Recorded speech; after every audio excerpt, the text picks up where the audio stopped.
What's up, everyone? Welcome to Grinders Live. I am not Dean 78-905-702-3106.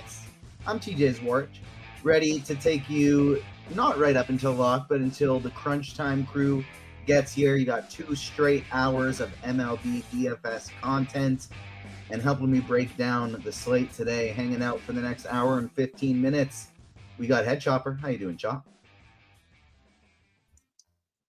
Yeah, hanging in there, getting it done, putting some stuff on my to-do list real quick so I can get ready for the football season. As you go along, you come up with these ideas, you got to write them down or you'll forget them later on. So, I'm ready, man. I'm definitely ready for some football. Last night, a little rough on the baseball, a little rough with my Dodger stacks. They didn't quite pay off. They didn't quite get there. So we're going to run it back tonight, but I'm ready for a little mix-up now, man. We've been grinding baseball all summer, man. We got some more to do, but it won't be long, fellas. It's we're about 4 days away from a little college football, so that's something better than nothing. Someone in chat says my mic isn't as crisp as usual. I just bumped it up, moved it a little closer, and I just fixed it a little bit. Let me know if it sounds better. If not, I'll keep doing some fiddling with it. But we got a decent slate today. 10 games on DraftKings, 9 games on FanDuel. I've been stepping up my best ball drafting. I've been starting to do a little bit more. I'm not, in the same level of streets as the guys doing hundreds and hundreds of every year, but I'm starting to do a little more. I think I'm up to about 35 so far. I want to get to 50 before the season starts. You messing around with that at all? I am currently on 0 NFL best ball drafts. Honestly, I'm just not sure I'll get to any.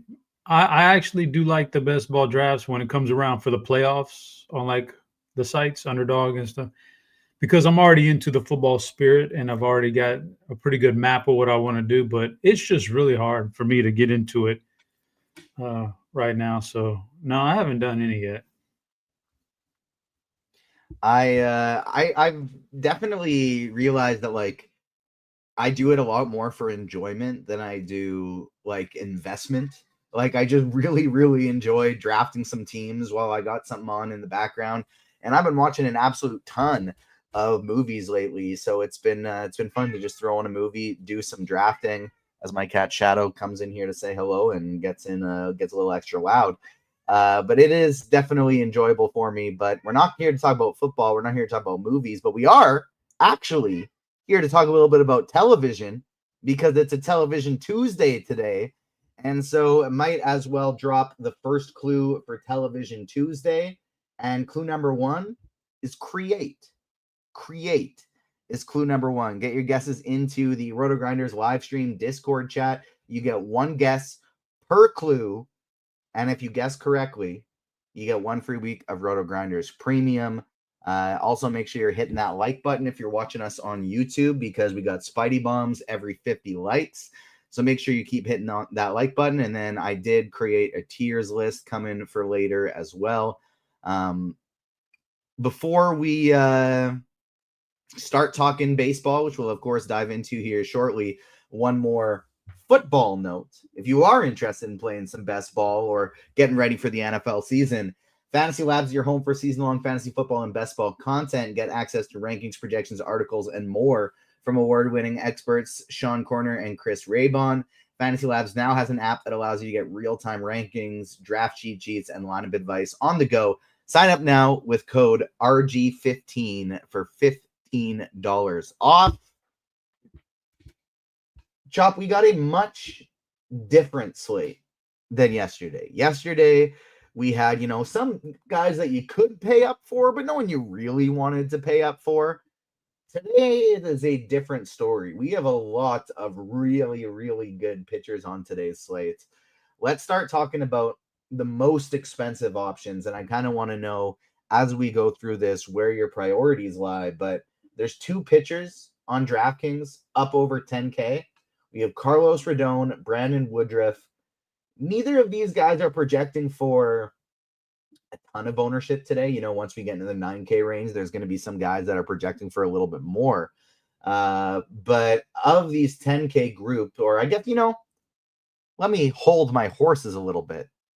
Give me your 30,000-foot view on the slate. Give me just like your overview of how you plan to attack. Then we'll talk the expensive pitchers. I'm not really sure how I'm going to attack it. I just know that I want 4 Dodgers. That's all I could tell you. I know I want that. Do I want these a couple of these good pitchers? I'd love to have a couple of really good pitchers. Probably looking at a good pitcher and a salary saver at pitcher. I just know that my main priority is to get at least 4 Dodgers in there.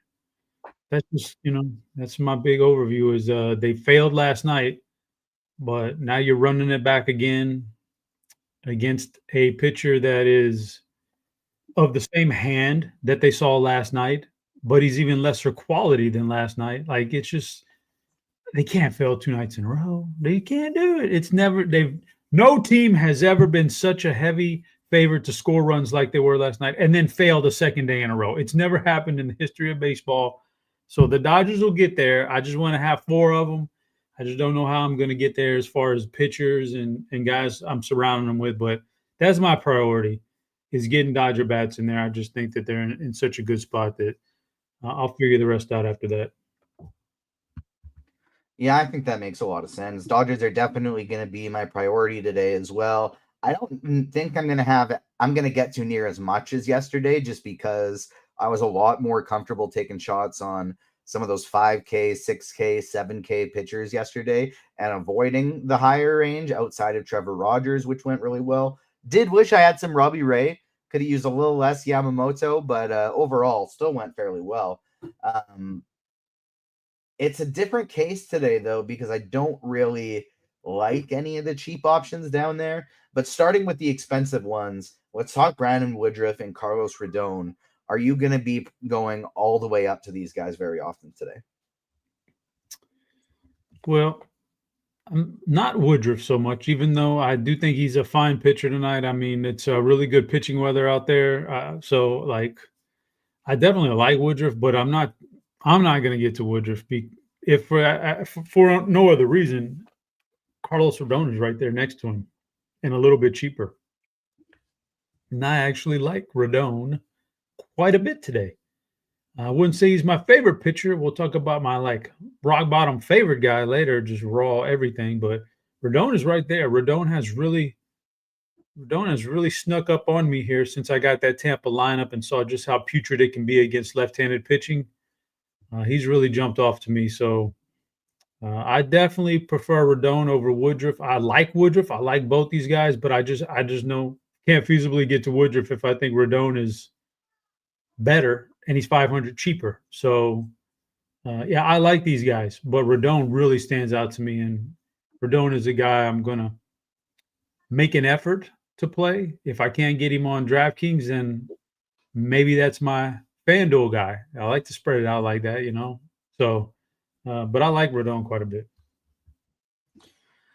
I like him, but I'm always scared playing pitchers in that tiny little ballpark they got over there in Tampa Bay. Whenever we see these minor league parks for at Tampa at home and at the Athletics at home, I typically try and avoid pitchers in that spot, but it does look like a really nice spot for Carlos Rodon today. He's been pretty hit or miss lately, but he does get Bill Miller. He gets the extreme pitchers umpire today.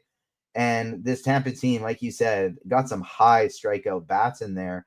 They got some low K guys as well, but the low K ones outside of, Yandy Diaz and Junior Caminero, is there really anybody else you're scared of? Christopher Morel's got some pop, but he's got a near 40% K rate against lefties this year in a pretty decent sample size.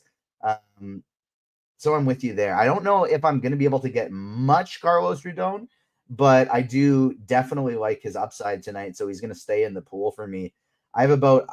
This is not going to be my entire pool. I'm going to try and cut it down later on, but I do have 10 pitchers in my preliminary pool right now for 150 lineups, but I'm going to try and just basically as we talk through them, cut some of these guys down and start getting to less of them. What about this 9K range? Because this is kind of, I think, the big three, both for ownership and for projections today. Nick Pivetta, Joe Ryan, Hunter Green. Let's start talking at the bottom. Let's go Hunter Green, because this is going to be the guy that's going to be projecting for the most ownership today. He looked really good in his first start off the IL, throwing it just as fast as ever. And I think this is a guy that is likely, if you're playing, single entry or cash, probably the first guy that you're looking to plug in today. Yeah, probably just with all things factored in, probably my favorite pitcher, Hunter Green. I'm not saying he's a must play at the ownership, but probably because the matchup against LA is hit or miss. They do have a little power in there. They can get to you like that, but they also strike out. They have several guys in that lineup that can strike out at a pretty high rate, and that's what Hunter Green really does. He's rack up them strikeouts. Just his numbers check out.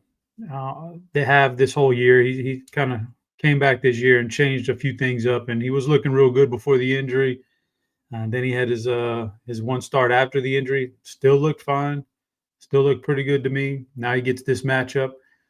I think Hunter Green's my favorite pitcher of the day. I really like that 30+% K rate type stuff against a lineup like this.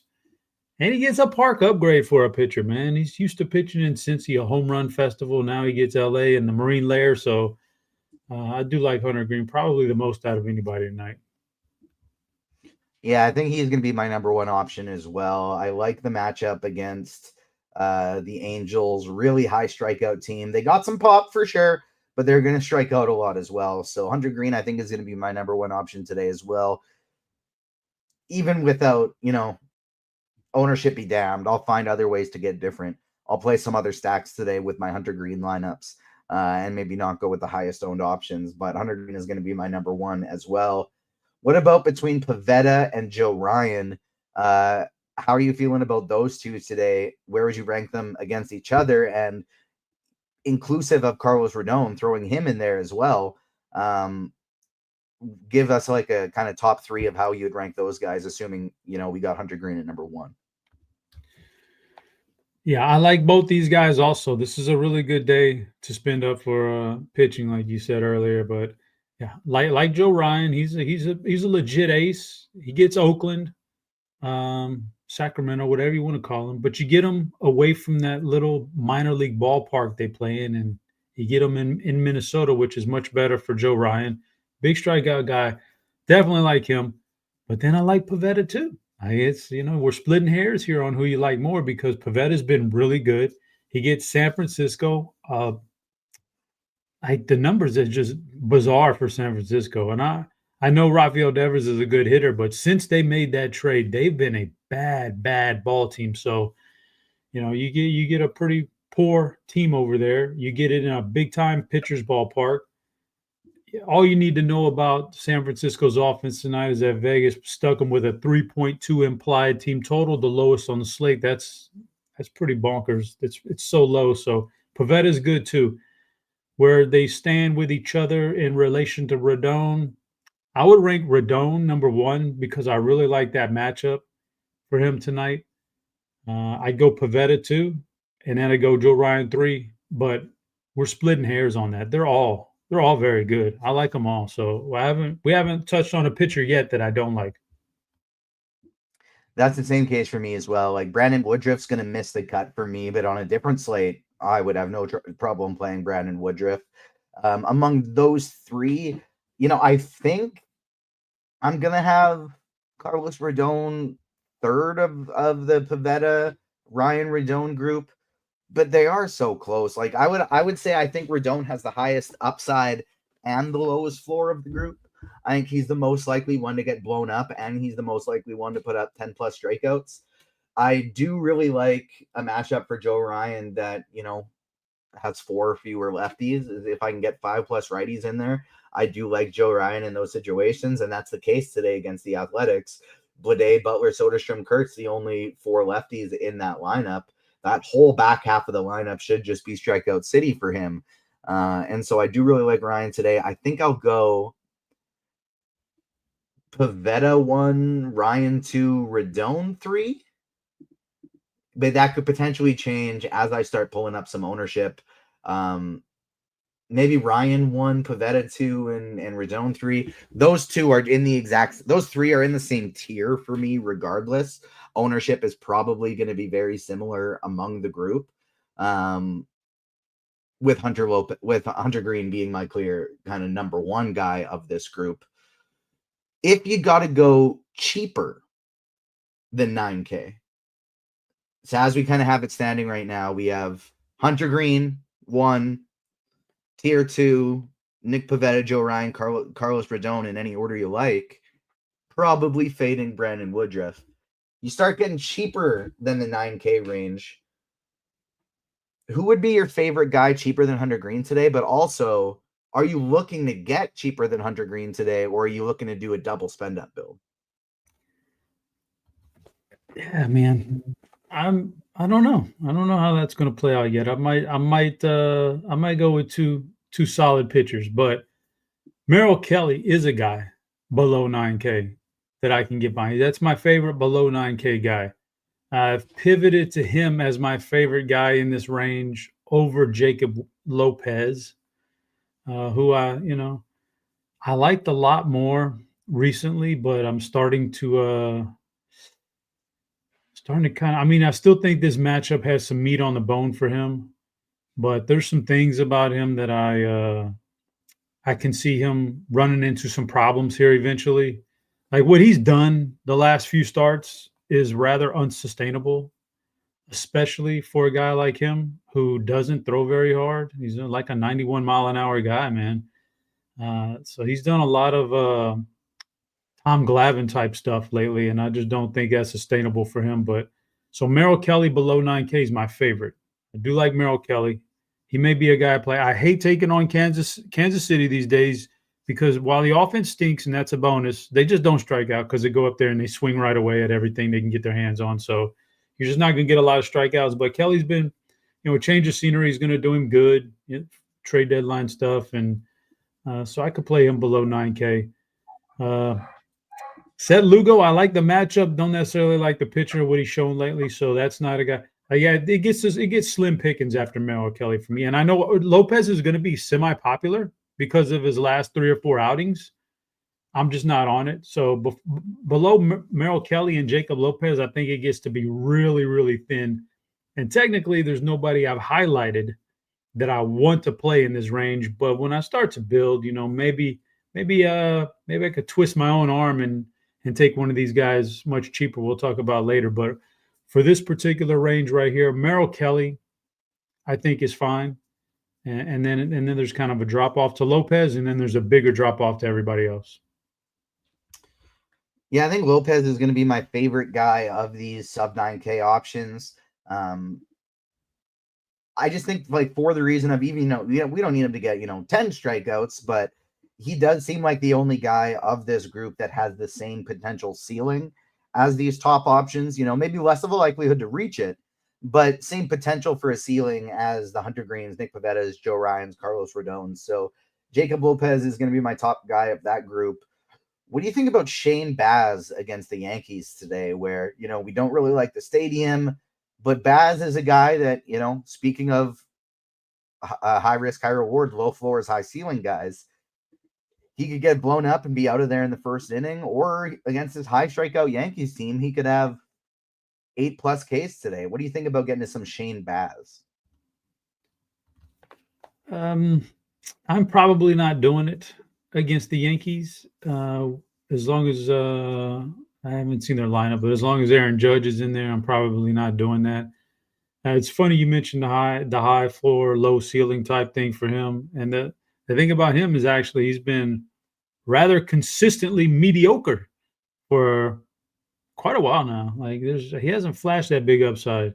So he's getting the Ks, but he's allowing the runs too. Yeah, I don't know that this is the best matchup for Baz. So it's probably not where I'm going to go, but I'm not going to besmirch anybody. He's got a good price tag here. I was hoping it would be a little bit more of a lefty heavy lineup for them. They do have, Grisham, Rice, Bellinger, Jazz, McMahon in there. I was hoping we might get or sorry, McMahon not even in the lineup, and it's Caballero who's in there instead of him. So I was hoping we would get a few more lefties, just because he is a reverse splits guy, gives up more power and less strikeouts to the right hand side. But I am seeing that lineup a little bit worried about going with some Baz today. He might be one of the guys in my initial pool that ends up getting the cut here and not making it. What about some Eduardo Rodriguez going up against Cleveland? Looked pretty bad in his last recent starts, coming off of the IL. And then he goes into Coors Field, and yes, it's Colorado, but he had just gotten shellacked by them a couple games ago. He goes into Coors Field and absolutely lights it up. So what do you think about Erod? You buying that upside at that low price? Yeah, he's fine. I think he's in play. I think in that range, he's as good as anybody in that range, and he's a guy I'll keep my eyes on because Cleveland's just not quite, they're just not that good of an offense in general this year. They have their moments, they have their spurts, but they're striking out a lot more. So I think he's fine. He does have a tick of upside for 7,200 that I can get behind on a slate like this where I want to stack some expensive bats. So I think he's fine. In that same game, opposite way, Tanner Bybee's pretty much a very similar price tag. That's a no-go for me. I'm not going with Tanner Bibby. I'm going to pass. You go out to Wrigley and Tyon. Great environment. Only a 3.4 implied team total. So that tells you that the weather is favoring these pitchers. But he's not great. He's not great. He's not good. He's not even good. He's just mediocre at best, Tyon. So I don't know, man, but I'm torn because the weather can keep a pitcher in the game longer, man, at Wrigley Field when it's like this. So kind of torn on that one. But in this neighborhood, I think Eduardo Rodriguez is definitely the guy that I would most likely roster, and I think he'll be fine. Yeah, I don't have any problems with that either. I'm probably still going to be getting to a little bit of Erod just because Cleveland's pretty darn bad against left-handed pitching. Two other guys that I considered having in my pool, but I'll throw in a third name just for the sake of it because he's projecting fine, decently okay, and that's Bryce Elder. Along with I don't think it's crazy to take a shot on Shane Smith. And then the other guy I'm somewhat looking at is Emmett Sheehan in Coors Field against the Rockies. Yeah, I think some of those names are pretty interesting. So start off with Shane Smith against Atlanta. I think Atlanta's kind of starting to hit the ball better last night. I don't want to toot my own horn. The Choppers Knockers racked up about 3 home runs between the two of them, I think, something like that. So Atlanta's hitting the ball pretty well. I don't think Shane Smith is a guy I want to play tonight. Emmett Sheehan. I'm on the fence. I'm on the fence about Emmett Smith here. Like, it's Colorado, man, but he's cheap and he does have some talent. But then we saw Yamamoto last night couldn't quite navigate through Coors Field all that cleanly. So it's a tough spot. But I think I'm keeping Emmett Sheehan in play just because this Colorado offense can be pretty bad sometimes, and he does have the talent to do some things. So I'm keeping him in play. But the guy you mentioned that I think very, very intriguing is Bryce Elder because he started off the year really bad. He's actually picked it up lately. He's been a pretty solid pitcher. He doesn't give up his low fly ball rate. So, he's good in that regard. Not a big strikeout guy at all, but this lineup isn't great. They can be all right sometimes. But I think Vegas, is telling you a little bit of a story, a 3.8 implied team total for the White Sox. That's in the neighborhood of a pitcher I could certainly roster. And what really gets me there is $6K, man, on DraftKings for an SP2. That means I can spend up for anybody I want at SP1 and still get my Dodgers. That's something, I don't need a lot from that guy. I don't need a lot from Elder if that's the one I wanted to roster at that price tag. So that price tag leaves me very intrigued on him, and he's the one most likely in this range that I would want to put on my DraftKings roster tonight. On FanDuel, that's a no-go. no thanks. I'm sticking to the top guys we mentioned at the beginning as one of my guys. That'll be but it'll be nobody lower than Merrill Kelly range. But on DraftKings, I can get behind a really cheap guy like Bryce Elder. Yeah, I don't like it, but I understand it. I don't want to play Bryce Elder, but all the way down there at 6K, if he gets you 15 points and then he gets you the Dodgers and they absolutely go off, I get it. I get it for sure. He does have an extreme pitcher's umpire today, bumps things up a little bit. But having said that, we do have enough likes for Spidey Bomb number 1, and Spidey Bomb number 1 is a member of the White Sox. So keep hitting that like button. We'll get our next Spidey Bomb at 100 likes. So make sure you keep hitting the like button if you're watching us on YouTube. Take your mouse, scroll it over, give it a little click if you're watching on your computer. If you're watching on your phone or a tablet, hit hide chat. Hit the little X, bring that chat square, whatever it is, down, and hit that like button for us. Spidey Bomb number 1 plus 625, Lennon Sosa. I've been playing a lot of White Sox lately. It's been going pretty well. Even if I get to Elder today, I'm probably going to be playing some White Sox on the other side. So Lennon Sosa plus 625, Spidey Bomb number 1. It's also time for Clue 2 for Television Tuesday. Clue number 2 is Gun. Gun is clue number 2. So we got clue number 1, create. Clue number 2, gun. Get your guesses into the RotoGrinders live stream Discord chat. If you're the first to get it right, you get 1 free week of RotoGrinders Premium. Also, keep in mind, you get 1 guess per clue. So don't be spamming that chat. You only get 1 guess per clue. Chop, why don't you give us a little bit of a recap of what you're doing at pitcher today? This is flat out a great slate to spend up at pitching. You've got the top 5 guys on the board, all look extremely solid. I cannot poke a hole in any of their games, so the top 5 guys, price-wise, look phenomenal. There's a couple of guys below that. I like Merrill Kelly. A lot of people like Jacob Lopez for good reason tonight. So you've got that going in that mid-range. And on DraftKings, the cheap option, Bryce Elder, I still think that that's something you can play. If not, maybe you want to chase Eduardo Rodriguez. But I think all those guys are in play tonight. But to me, the cream of the crop at the top, you want to get at least one of these elite pitchers, and there's 5 to choose from. All right. My top guy of the group is going to be Hunter Green, but Nick Pivetta, Joe Ryan, Carlos Rodon, all guys I want to be getting to tonight. Jacob Lopez is going to be my favorite sub 9K pitcher, with some other guys I'm tempted to take shots on, like Baz, Rodriguez, Sheehan, and Elder. Don't know which of those guys I'm actually going to end up playing yet, but those are the cheaper options that I'm tempted to take some shots on. Let's start talking about some tiers, some stacks. Chop, I made the tier board today, both for Television Tuesday and for the tier board.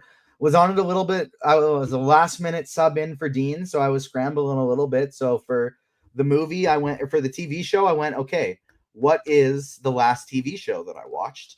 And then and you did get it right in chat, as did somebody in the live stream Discord chat. No for number way. 2. I got it right. Apparently, you got it right. Wow. You got it right. I did not do a good job with my clues here for Television Tuesday, but like I said, we were in a hurry. You got to be on the. You got to have that. If you don't have that, like obviously, clue number 2 for me was, if you don't have that mindset, then you're never getting it. But if you're thinking that along that range, awesome. Yeah, Ramazan in chat in the RotoGrinders live stream Discord was thinking the same thing, and so he's going to win 1 free week of RotoGrinders Premium. But for tiers today, so for Television Tuesday, I thought, okay, what is the last TV show I watched? That's what we're picking.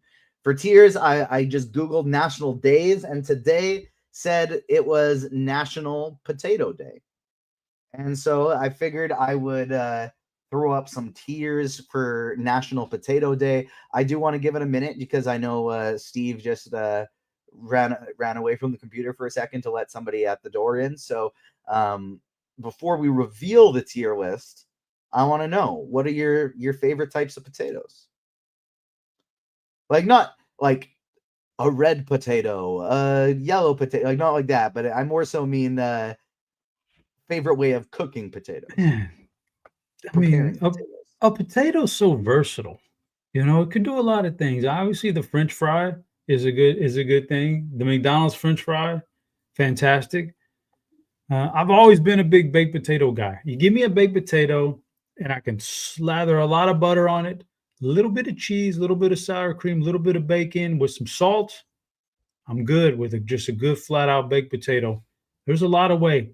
Breakfast. I love breakfast. So you can go the hash brown route. And I love the hash browns. I love the McDonald's hash brown style where they just smash it together, you know, and make it like a finger food. So that's good. Potatoes au gratin, little cheesy potatoes au gratin. Potatoes, man, very versatile, very nice food. I really enjoy it. So I wouldn't even know how I would rank this list. This is pretty top notch stuff right here. That's one of those things where I had a really tough time coming up with a number 5, and so I cheated a little bit for my number 5. But there's really very few ways you can go wrong with potatoes. Whenever you have like a conversation with somebody of what is, if you could only eat one food for the rest of your life, what would it be? I feel like my answer would have to be potatoes, just because there's so many different ways you can eat and prepare a potato. So let's go ahead. Let's reveal the list of the tiers. You may not like number 4, but number 1, I went with fries. And this is all inclusive of fries. You know, you want your breakfast fries, your waffle fries, your home fry, your thick cut fry, your McDonald's fries in general, all of them. Put some gravy on it. Put some cheese curds, make it a poutine. Put some chili and some cheese, make it chili cheese fries. It's all delicious. Fries number 1. Number 2, I put garlic mash. Whenever I'm getting like a steak or something and I'm going to a nice steakhouse, garlic mash, maybe with some cheese mixed in there too. That's my favorite way to have a potato with a steak. If I'm having like a nice steak, I want a nice garlic mashed potatoes in there with me. Twice baked, number 3, because it's a baked potato, but better. You put all your fixings in there, you put all your cheese, then you throw it back in the oven, you bake it again, and you have all that stuff melted on top, and then you got the crispy outside, and as soon as you go inside, it's like a nice, soft potato. Twice baked, number 3. It's absolutely delicious. Try it if you never have. Baked, number 4. I have no problem with baked potatoes. I'm not besmirching baked potatoes. I just like everything above it better. Now, a baked potato, if you don't have the proper fixins, not great, right? Like if somebody comes in and I'm not a sour cream guy and they don't have butter available and they only have some sour cream, not going to be for me. Not going to be for me. But there are still plenty of ways you can make a delightful baked potato. It is good. I have no problem with it, but it's below the other 3. Last, raw. Raw potato is terrible. Why would you want to eat a raw potato? You don't take a potato and you take a bite of it? That sounds horrific. Sweet potatoes could have been last, but they're not a potato. They're a sweet potato. That's a totally different thing, right? Like you can have mashed sweet potatoes. You can have sweet potato fries. You can even have a baked sweet potato. And so it's like, it kind of fits into, it would need its own set of categories. And so I omitted it. Raw potatoes last. What do you think of the list? Well, you know, I'm obviously a little low on the baked potato there, but it is a list. It's fine. I'll allow it. I will say this much though. Number 1, when it comes to mashed potatoes, I don't know if you guys know this, but if you make a lot of mashed potatoes, you have some left over. The next day is a good opportunity to take your leftover mashed potatoes, get a little recipe, usually a little flour, a little oil in the cooking pan, and make some potato cakes. They're like even better the next day in a good potato cake. You could even, I like it. I like to go with a little corn in there for some texture, but not everybody likes veggies like that. But yeah, I mean, it's a fine list. I'm not gonna besmirch you. Potatoes very versatile, very good. I think they're all pretty good, except for raw. Yeah, I don't want no raw potato. Mochi 222 in chat says, what kind of freak doesn't like sour cream? This one. If it's like mixed in with something, I'm okay with it. Like if it's a mixed in with with a dip, I'm good with it. I'll have like a sour cream based dip. Just sour cream on its own, can't do it. Here's one for you that I think maybe if down at the bottom there where you're kind of struggling, like what could go down there. Fast food, like McDonald's fries are good. There's a lot of good fries out there, but some food chains, the way they make their fries are not good.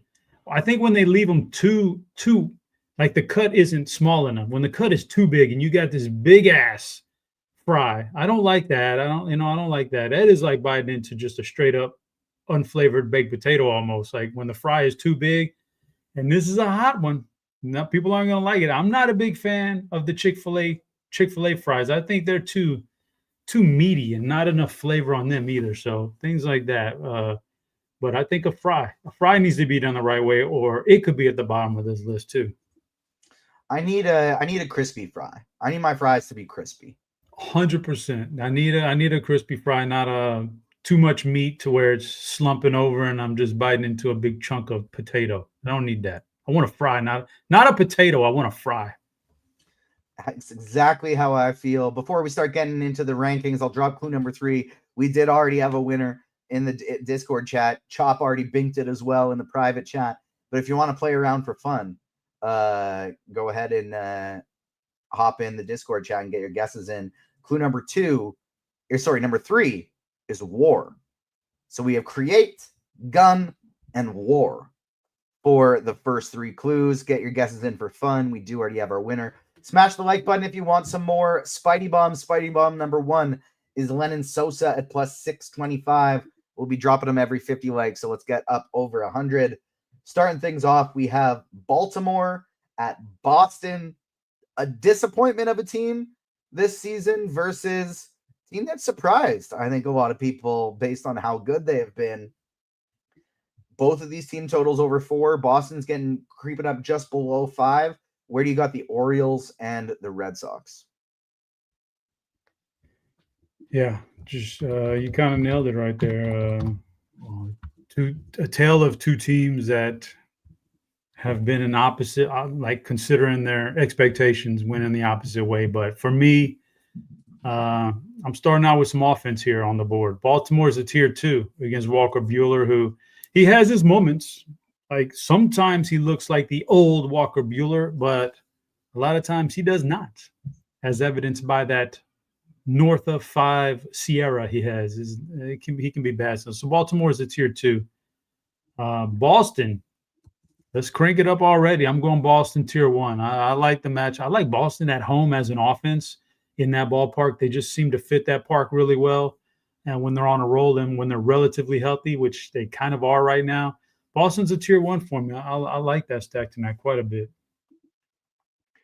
Yeah, no disagreements from me whatsoever. I really like Boston today going up against Shigano. I wish Willie Abreu was in the lineup. That was actually a guy I was was thinking of for a potential Spidey Bomb, but I forgot he got banged up a little bit. And then Baltimore against Buehler. Like I've been stacking against Buehler basically every slate that I can this year. They're also a really, really cheap stack. Like they got a lot of young bats at the bottom half of that lineup that are projecting really well. And even the top half with Vasquez batting second, that I do think you can do this as like a really cheap high upside stack that you can pair with 2 of the ace pitchers on this slate. So like both of those calls, let's go into the next one. We got the White Sox at the Braves. My White Sox came through with me yesterday. I was close to taking down the $5 50K tournament for a while yesterday, but just didn't have the pieces to go with because my guy Yamamoto let me down. Where do you got the White Sox and the Braves? Yeah, the White Sox really, they impressed yesterday. They stuck at the Strider, who's struggling right now, and I think they're a tier 3 team tonight. I kind of don't mind Elder. I'm on the fence about how to play that one. I can see playing Elder. I can see playing a White Sox stack. So to me, that kind of screams of tier 3, just kind of stuck in the middle. Atlanta again heating up. I don't mind the matchup at all here tonight. I think it's fine. Bats are looking a lot better lately. Atlanta's a tier 2. Put them in garlic mashed. All right, both reasonable for both of these two teams today. I missed the early part of the show yesterday, Chop. I didn't tune in until the second half because I was picking up my daughter from daycare. What was your movie night last Friday? Goodness. Oh, man, it was not particularly good. So it was man, what's that comedian? She's big, but she lost a lot of weight lately. It's just kind of a man. Chad, help me out. She's a foreign lady. She blonde hair, white chick. She's a comedian, got an accent. She used to be a little bigger. She lost some weight. I don't know her name, but TJ, you probably do. It's the girl from Pitch Perfect, Pitch wasn't it? Perfect, yeah. Oh, Rebel Wilson? Rebel Wilson. She has a new movie. I forgot the name of it. It was forgettable. It was definitely forgettable. No, not Amy Schumer. She has like some kind of thing going on. Rebel Wilson. Yeah, she's in a movie. Let me Google it for you real fast so you can make sure to stay away from it. Make sure you stay away from it. Bride Hard. It's called Bride Hard. Now, I'm picking out movies and there's nothing new out, There was nothing new out necessarily on Friday that I haven't seen already. So I'm just trying to find something at this point for my wife. What will she enjoys Rebel Wilson. She enjoys comedies and stuff like that. So I picked it out. We watched it. Just a couple points in there where we laughed, but it's not like I certainly won't watch it again, that's for sure. But Bride Hard was our she plays like they're in a wedding thing she's with her friends, but she's actually an undercover like CIA agent or whatever. So it's really one of those kind of things. Yeah, I don't know, man. I'm not recommending it, but to each his own. I'm in the opposite side of you. I've been just watching great movies for the last few days because I've decided to make it like a quest. As a guy who, one of his jobs is talking about sports, but the other one is talking about movies. I realized I have way too many movie blind spots of just like classic all-time movies that maybe came out a bit before I was born or when I was a little kid. And so I've either only seen them once growing up and I didn't appreciate it how I should have, or haven't seen it at all. And so I'm going through a just phase of knocking them off the list. I made a bunch of lists on all the streaming services. So watched Kill Bill today, watched Inglourious Bastards last night. Over the weekend, I watched Spirited Away, Godzilla -1, No Country for Old Men, and Interstellar. Or any of those you had never seen before? I had not seen Interstellar. I had not seen No Country for Old Men. Really? What'd you think about that one? That one had to take you and grab you and like, keeping it spoiler free. I will say first two acts were like 10 out of 10 for me. I'm a very story focused guy. And so the way it played out and kind of just changes the ending to a, more of a philosophical approach. The big twist at the end, I appreciate it, but I didn't enjoy it. I wanted to kind of see how the story played out. So it was one of those things where it was like, not for me personally, but I do appreciate how this was written, if that makes sense. I'm trying to keep it as vague as I can, just in case somebody hasn't seen it. It's been so long. They're all right. No, it's just a good movie, man. That thing just hits. It's so well acted by each and every one of those main guys. Just off the charts. Acting is incredible in that one. Interstellar, I think, was my favorite of the group that I've watched so far. But let's get back to baseball. We got the Yankees going to face Tampa Bay in their minor league stadium. It's basically the exact same park as Yankee Stadium, just a touch smaller. And so both of these pitchers we talked about today, we got Rodon going up against Tampa Bay and Baz going up against the Yankees. Both of these team totals hovering right around 4. Where do you got the Yankees and the Rays? The Rays. All right, I've already professed how much I like Carlos Rodon tonight. So the Rays are going to be a tier 5 for me. I'm just not playing that lineup here tonight. They may be the Rays may be tonight's White Sox. They get a pretty good pitcher who might have some ownership behind him, and they may destroy it. They could for sure, but I'm not playing it. That's a tier 5. The Yankees, as much as I don't want to play Shane Baz, I also don't want to play the Yankees. So the Yankees are just going in tier 3, twice baked for me. And so I just don't have a lot of interest in that stack tonight when their best player is Aaron Judge, and Aaron Judge is going to cost you as much as a lot of those Dodger bats, and I'd rather have the Dodger bats. So, yeah, they're just a tier 3 for me. Yeah, no real disagreements there. I think I would probably bump up if it were me, Tampa Bay up to bake, just because Carlos Rodon can give up a lot of power, a lot of strikeouts too, but a lot of potential for power there as well. And then the Yankees today, yeah, this kind of does feel like a day where, much like you pointed out, is basically every day Shane Baz pitches. He's going to get, 7, 8, 9 strikeouts, and he's probably going to give up a few bombs and quite a few runs against this Yankee team as well. So no issues for me with either of these teams in 3 or 5. Let's move on to the Athletics going up against Minnesota, who I have to admit, with this game not being at the Athletics home park in Oakland, where it's a minor league stadium, you often get the wind blowing out. It's often really hot, so the totals go up. I was surprised to see an 8.5 total in this one in Minnesota with Joe Ryan and Jacob Lopez on the mound. Do you think that was too high? Yeah, I thought it would be lower. I think the weather has a little. I think the weather's pretty favorable for hitting tonight, and I think Vegas is picking up on that, the subtleties of that ballpark and the way that wind blows. Yeah, so I think the Vegas picked up on that. So I think that's why we see that, because Joe Ryan's really good. You're just not going to get a lot of big totals against Joe Ryan, especially not when you take Oakland out of their Sacramento ballpark. So Oakland's a tier 5. Joe Ryan's just good, man. I don't want to play around too much with stacks against Joe Ryan.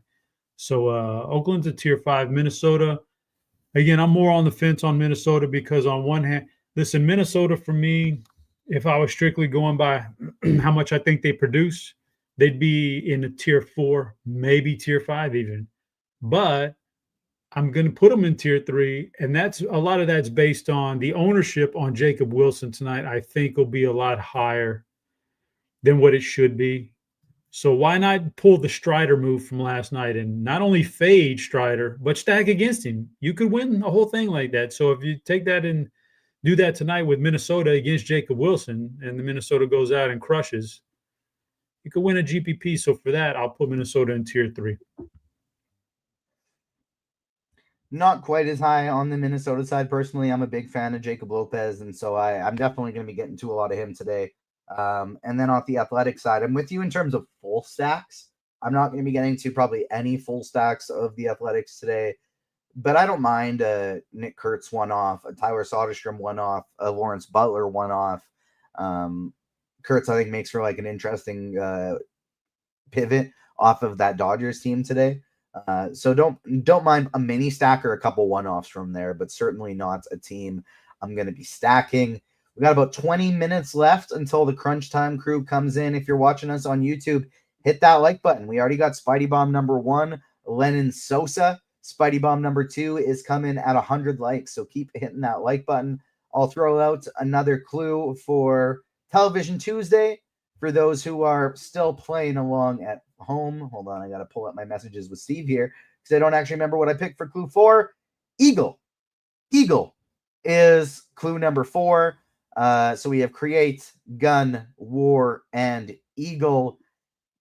Somebody has already won the free week of RotoGrinders Premium, but if you still want to get your guesses in, you still want to play around for fun, you are more than welcome to.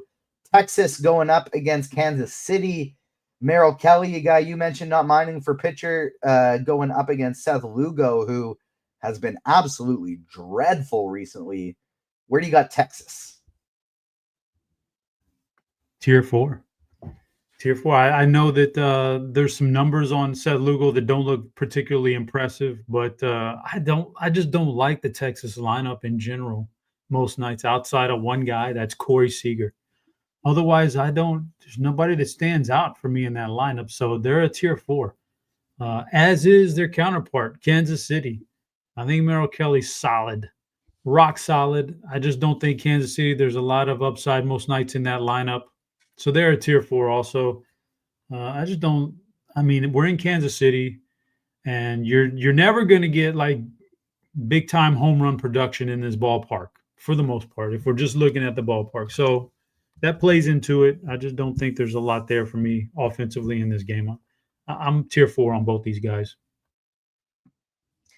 This is, I think, probably the spot that I have the biggest disagreement on, and it is with Texas. They're a team that I'd be bumping up to tier 2 or 3 if I were doing it. But Kansas City, I'm right with you. No interest in playing Kansas City today against Merrill Kelly. Texas against Lugo, though, who has been really struggling. Not good ever against left-handed bats, but he's not good against anybody right now. I do want to get to a fair amount of Texas bats going up against him. It's, never really want to, but I'll play some Jock Peterson. I like paying down and getting a cheap Rowdy Tellez. Wyatt Langford's finally started to play a little bit better recently. And so I do like Texas today quite a bit. I'm going to be getting to a fair amount of them. Next up, we got Milwaukee and Chicago. Wind blowing in at Wrigley Field. Woodruff going against Taillon. Second game of a doubleheader, so we may not get these lineups for a little bit here. Starting with Milwaukee, where do you got these two teams?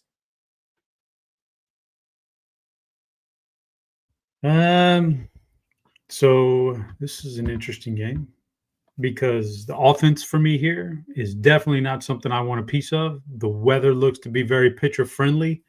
The team totals are telling you that. Woodruff is a good pitcher. Taillon is not particularly good, but he's not like terrible. So I don't like these offenses, and it's mainly because of the weather. You get this ballpark. It can be very, very tricky when the weather comes as far as hitting when it's not in your favor. So Milwaukee is a tier 4. Chicago against Woodruff and this bullpen is even worse. That's a tier 5. But with that, TJ, leads me to the Chopper's knocker blocker of the day. Crazy we don't have music yet for this segment, but you got a phenomenal bullpen in Milwaukee. And I think they needed to get a little bit of love here. So a lot of what by the way, they continue to make these moves where they get great relievers, and right before those contracts are up, they ship them off, and they don't care. They're like, we can replace them, so they ship them off, and they get more prospects back, and they get more future stuff back, and all that. But what they do, one of the things they do better than anybody is find, and I've said this before, some of the best relievers you'll find are failed or stagnant former starting pitchers. Like if everybody could be a starting pitcher, they would be. That'd be the priority. All relievers are guys who just couldn't be starters for whatever reason.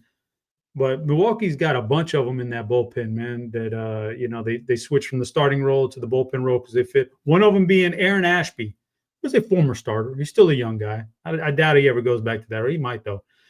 97 mile per hour sinker. Those are hard to come by these days. A sinker at 97, that's a good one. 2.83 xFIP and a 21.5% hard hit rate against right-handers.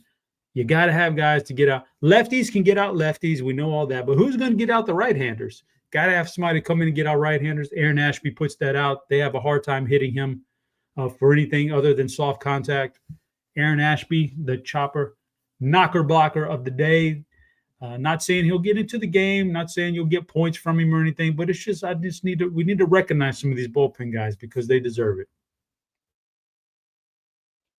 I like it. The Chops knocker blocker, the first Chops knocker blocker I've been a part of. It's an honor to get to be here for this segment. I agree for these two teams in the tiers too. I have no interest in getting to either of these teams today. Sure, you can pick Milwaukee because Taillon's not all that good, but he's also just fine. And with that wind blowing in, I just probably am going to be Xing out both of these teams. Teams I won't be Xing out, though, are the Dodgers and the Rockies. The Dodgers with a 7.78 implied total is, I think, the highest I've seen this year. We've seen a few over 7. I don't think I've seen any hit 8. And a 7.78 is pretty ridiculous. Starting things off with the Dodgers, I mean, tier 1, right? You got to be. I'm not worried about ownership when it comes to a team that's a near 8 team total. The one thing about the Dodgers, now I've said this before on the show, it's weird how they're so much better at home as a team hitting wise. And you get on the road and they're just not nearly as good. And I've thought for sure, well, some of that's a lot of white noise and, what can you make out of it? Then they go into Colorado and they get stumped like that last night. They didn't do themselves any favors with beating those allegations. Accusing the Dodgers of something, Chop? They didn't do themselves favors in trying to beat those allegations, TJ. I'm tell you that right now. But I give it, let's go day 2 in Coors Field. Let's hope they can get together. I think they're clearly a tier 1. I'll have plenty of them. I expect a full rebound, so they're a tier 1. Colorado on that flip side is a tier 3. They can be all right. Sheehan, he's not great, so maybe they get there. Maybe you game stack this thing. They've got some good young hitters. I like the way the lineup looks now compared to the way it looked back in May when they were trying to run a bunch of veterans out there who just stunk. So at least they have some potential. I'll put them in tier 3. I like it. I don't really love the spot, but it's Colorado in Coors, and so I will be getting to a little bit of them because it's not like we are afraid of Emmett Sheehan by any means. We're considering playing him, but not somebody that we are frightened of whatsoever. I'll drop the 5th clue in case you are still playing along at home for Television Tuesday. Clue number 1 is create. Clue number 2 is gun. Clue number 3 is war. Number 4 is eagle. Number 5, HBO. HBO is clue number 5. Get your guesses in if you're playing for fun. Hit the like button if you want some home run picks. Spidey Bombs coming every 50 likes. We got the first one at 50 likes, which was Lennon Sosa. Second one coming soon, and we are very close to 100 likes as well. So hit that like button, and we should have it right after Chop ranks these next 2 teams. We got Cincinnati going into LA. Cincinnati with a 4.5 implied team total going up against Kyle Hendricks, which is weird because Cincinnati has a 4.5 implied total against probably the worst pitcher on the slate. Maybe Austin Gomber is. And the Angels have a 4 implied team total against probably the best pitcher on the slate. Where do you got? I thought it would be a little further apart than that. Yeah, it would. You would think it would be. I mean, you're right. It is. Maybe they're telling us some. Maybe they're setting a trap. Maybe Vegas is setting a trap for us. But I don't know if I'm going to fall into it. I still got the Angels as a tier 5. I just don't want to pick on Hunter Green, man. Like, he's really good. He's not the same guy he was his rookie year or second year where he had no control. He's sacrificed some of that wildness and he sacrificed some of his velocity and the wildness has come down. He's got a little bit more control. He's just a better pitcher now. Very good. Angels are a tier 5. The Dodgers, not the Dodgers, the Reds, I do like some of these pieces. Gotta love Ellie De La Cruz. He's just an exciting young player. So gotta love that. Kyle Hendricks has actually been pretty solid, just decent. He hasn't let your stacks go ham in quite a while. Hopefully tonight that changes because I got Cincy in tier 2, garlic mash. I do like him, but yeah, Hendricks has kept your stacks under wraps here for a while. He's been pretty decent about that, but I'm going Cincy in tier 2 because he's just not that good. And so eventually he's going to cave big time. All right, there we go. I did promise the people Spidey Bomb number 2 right after this team, and I'm going to be honest, I kind of forgot that I was going to do that, and I got distracted. And so I don't quite have it ready, but I will right away. Cleveland and Arizona, both of these teams right around hovering a 4 implied team total again. We got Erod going up against Bybee. 2 pitchers that you can play today. One, I don't really like Bybee, but one who's probably either going to get you 20 points or -2 points, and that's Erod. And one that you can pretty much guarantee is going to get you 14, and that's Tanner Bybee. Where do you got Cleveland and Arizona? Yeah, so basically what we're doing here is I'm going to put them in these tiers, but I'll also say beforehand that either one of these teams could absolutely win you the slate based on the offense going against that particular pitcher. But I'm going to put Cleveland in tier 4 and hope we get good Eduardo Rodriguez. Because if you get bad Eddie Rodriguez, Cleveland could win the slate. They could. But I'm going to put them in tier 4 because I'm hoping we get good Eddie Rodriguez. And Arizona's similar. Tanner Bybee's certainly not great. Like, there's nothing like about him that's exceptional. But I'm going to put Arizona in tier 3. The thing about Arizona, if Bybee's not on his game, they are just a much better hitting team in Arizona, in that environment, whatever it is, the backdrop, the humidifier, I don't know what it is. They're just a better team at home hitting. So, yeah, Bobby better be on his A game or things can get out of hand. So I'm going to put these teams in tier 3 and tier 4, but with the caveat that if either one of these pitchers is off their game, this is a GPP winning stack or mini stack here. I don't love the full stack, but I do love the mini stack for Arizona. Spuddy Bomb number 2 at plus 500. It is Ketel Marte, one of my favorite home run bets so far this year, and I really like those odds for him going up against Tanner Bybee, who does struggle against left-handed bats. So Ketel Marte, Spuddy Bomb number 2 plus 500. Number 1 was Lennon Sosa plus 625. Get us up to 150 likes before the Crunch Time crew gets here. And we got a third Spuddy Bomb coming as well. So keep hitting that like button. Chop, next game on the slate. The last game on the slate, we have San Francisco at San Diego. San Francisco going up against Nick Pivetta. So probably not going to be liking them too much today. But the Padres, on the other half, I don't really like ever playing teams in this stadium. But Padres against Kaiwei Teng, they got, if I'm not mistaken, the second highest implied team total on the slate. Yeah, third highest implied team total on the slate behind the Dodgers and Red Sox. Yeah. Starting off with the old San Francisco, that's an easy tier 5. That's an easy raw. But I'd rather eat a raw baked potato tonight than roster a giant stack. Like, they're bad. Like, the lineup's not particularly good these days. You got a good starting pitcher. Then what happens when he's out of the game? You got to face the number 1 bullpen in baseball. Not a winning recipe to get a bunch of runs, which you need from a stack. You need something, even if you're just doing mini stack. I need something. I don't think you get anything here. You get lucky to one off a home run here, and I don't even think that happens. But and then on the flip side, yeah, it's a good matchup for San Diego. There's things about the lineup I don't like, but I do like the matchup.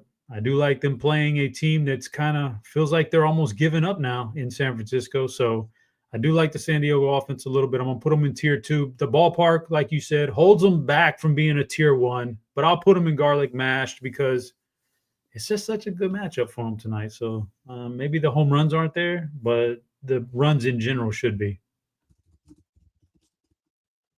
All right. No disagreements from me there. Steven Chat saying Nestor made them look pretty good yesterday for San Francisco. Only for one inning, though. They made him look really good for one inning, and then he settled right in and kind of remembered how to pitch a little bit. I was kind of surprised how decent of a game he ended up salvaging there. Let's go through the board. We have reached every team's in tier 1 all alone in fries. It is National Potato Day, and so we did rank my favorite kinds of potatoes. And so number 1, we got fries, all encompassing fries, all the different kinds of fries up there in number 1. We got the Red Sox and the Dodgers. Garlic mash tier 2, we have the Orioles, the Braves, the Reds, and the Padres. In twice baked tier 3, we have the White Sox, the Yankees, the Twins, the Rockies, and the Diamondbacks, in baked, we have the Rangers, the Royals, the Brewers, and the Guardians. And then in raw, all the way at the bottom, we have Tampa Bay, the Athletics, the Cubs, the Angels, and the Giants. I'll give people the answer, which, of course, Chop, you banked it on clue number 2, as well as Rameza, I believe it was, Ramazen. In our RotoGrinders live stream Discord chat. I was in a pinch today, subbing in for Dean. I thought, what can I do for Television Tuesday? And so I picked the last TV show that I have watched. Been watching a lot of movies lately, but the last TV show I watched before that is I got to see the first 5 episodes for Peacemaker season 2, which the first episode drops on HBO Max in the States, Crave in Canada here this week. Thursday night is the first episode of season 2. And so I got to see the first 5 episodes, enjoyed it quite a bit. I think I did enjoy season 1 more than season 2 so far, but season 1 was one of the best shows of the year, and I think this is going to be pretty close to that as well. Still a really, really strong TV show in season 2. You can find my review up on agentsofandom.com, and it's Peacemaker. It's clue number 1 is create, because what's a synonym for create? It's maker. I like to give Dean a hard time because he gives us synonyms of clues for a clue. This isn't a synonym of a clue. It's just a straight synonym. Create is a synonym of maker in the title. Number 2, we have gun. 1, because he uses them, but 2, who wrote and directed this show? Who is in charge of DC Studios as a whole? It's James Gunn, the writer of the Guardians of the Galaxy movies, now in charge of DC Studios. Clue number 3, war, opposite of peace. Nice and easy. Clue number 4, eagle, because his best friend, his teammate, his sidekick is an eagly, an eagle. And I do want to shout out the voice actor for Eagly, D. Bradley Baker, because he might be the most talented voice actor in the world. If you have ever heard an animal in anything, an animal or a beast or a being of some kind in a movie or a TV show, D. Bradley Baker probably voiced it. He does all of those beasts and animals. And so shout out to him who voices Eagly. Number 5, HBO, because it, of course, is an HBO television show and comes out on HBO Max. Chop, we got the Crunch Time crew coming in here in a couple of minutes. I got to, not to toot my own horn and toot your horn as well. I don't know if you're comfortable with it, but I'm going to toot it, Chop. We handled the timing of this one pretty damn well, because we got a BVP suggestion of the day, some knockers, and that should lead us right into Crunch Time today. BVP suggestion of the day. I mean, I'm not trying to. The BVP suggestion of the day has nothing to do with projected ownership or anything. It's just an algorithm spitting out history, batter versus pitcher, all the stuff that goes into it. So don't get on me, but it's low hanging fruit. But it's Freddie Freeman. Yeah, it's Coors Field. It's all that. It doesn't matter where it's at. If Freddie Freeman with these numbers against Gomber, they could play that park in Yosemite. They could play in Yosemite Park, and he would pop up as the BVP suggestion of the day. It's Freddie Freeman. He likes that lefty on lefty arm angle matchup. So Freddie Freeman's suggestion of the day. Now the knockers. I know everybody wants some knocker action. What about some Beantown knockers? I want to go to Beantown and grab me a couple knockers, man. So I've heard they got some good knockers down there. They got a nice little lineup working down there in Boston. I'm always a fan. I know the numbers don't look bad for Bob Sugar, but I'm a fan of stacking against him these days. I just don't think it's sustainable for him. He throws a bunch of soft stuff up there. They're going to get to him. I'm going Roman Anthony and Yoshida, the number 1 and the number 5 in the order tonight for Boston. Those are my knockers, Roman Anthony and Yoshida. All right, I like it. Both of us on the Boston stack today. If you don't mind, why don't you give us just a quick little recap of how you plan to attack pitching tonight? For sure on FanDuel is a spend up. For sure, one of those 5 elite guys that we've kind of hit on. Woodruff, doubtful Woodruff, but Rodon, Ryan, Pivetta, Hunter Green will be my fan. And one of those guys will be my SP1 on DraftKings. SP2 could be one of those guys. If I don't go in that range, it'll be either Kelly or Elder, maybe Lopez, maybe somebody like that. But more than likely, I'll try to jam in 2 of those guys. But definitely that top 5, Woodruff, Rodon, Ryan, Pivetta, Green, going to get the most action from me tonight between FanDuel and DraftKings. All right. Good stuff. And here, as soon as I say we're timing it perfectly, the Crunch Time crew not quite ready to roll yet. And so I don't have any more thoughts to make a transition, but I can tell you to hit the like button because we got a wonderful crew coming in for Crunch Time, and we are only 15 likes away from a third Spidey Bomb. So if we can get 15 more likes before I get out of here, you got one more Spidey Bomb coming. So hit the like button. If not for us, hit it for Kevin Roth, hit it for Dave Potts, hit it for Kirkdiese, and then because we got some sharp minds and a wonderful meteorologist and host ready to take you here right up until lock. And without further ado, let's bring him in. Crunch Time crew here now.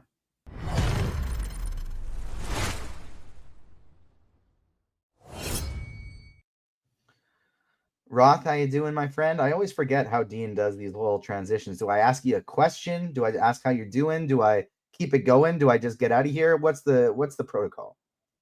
Just do some Dean stuff, man. Just be charming and Dean-like, and it'll work out.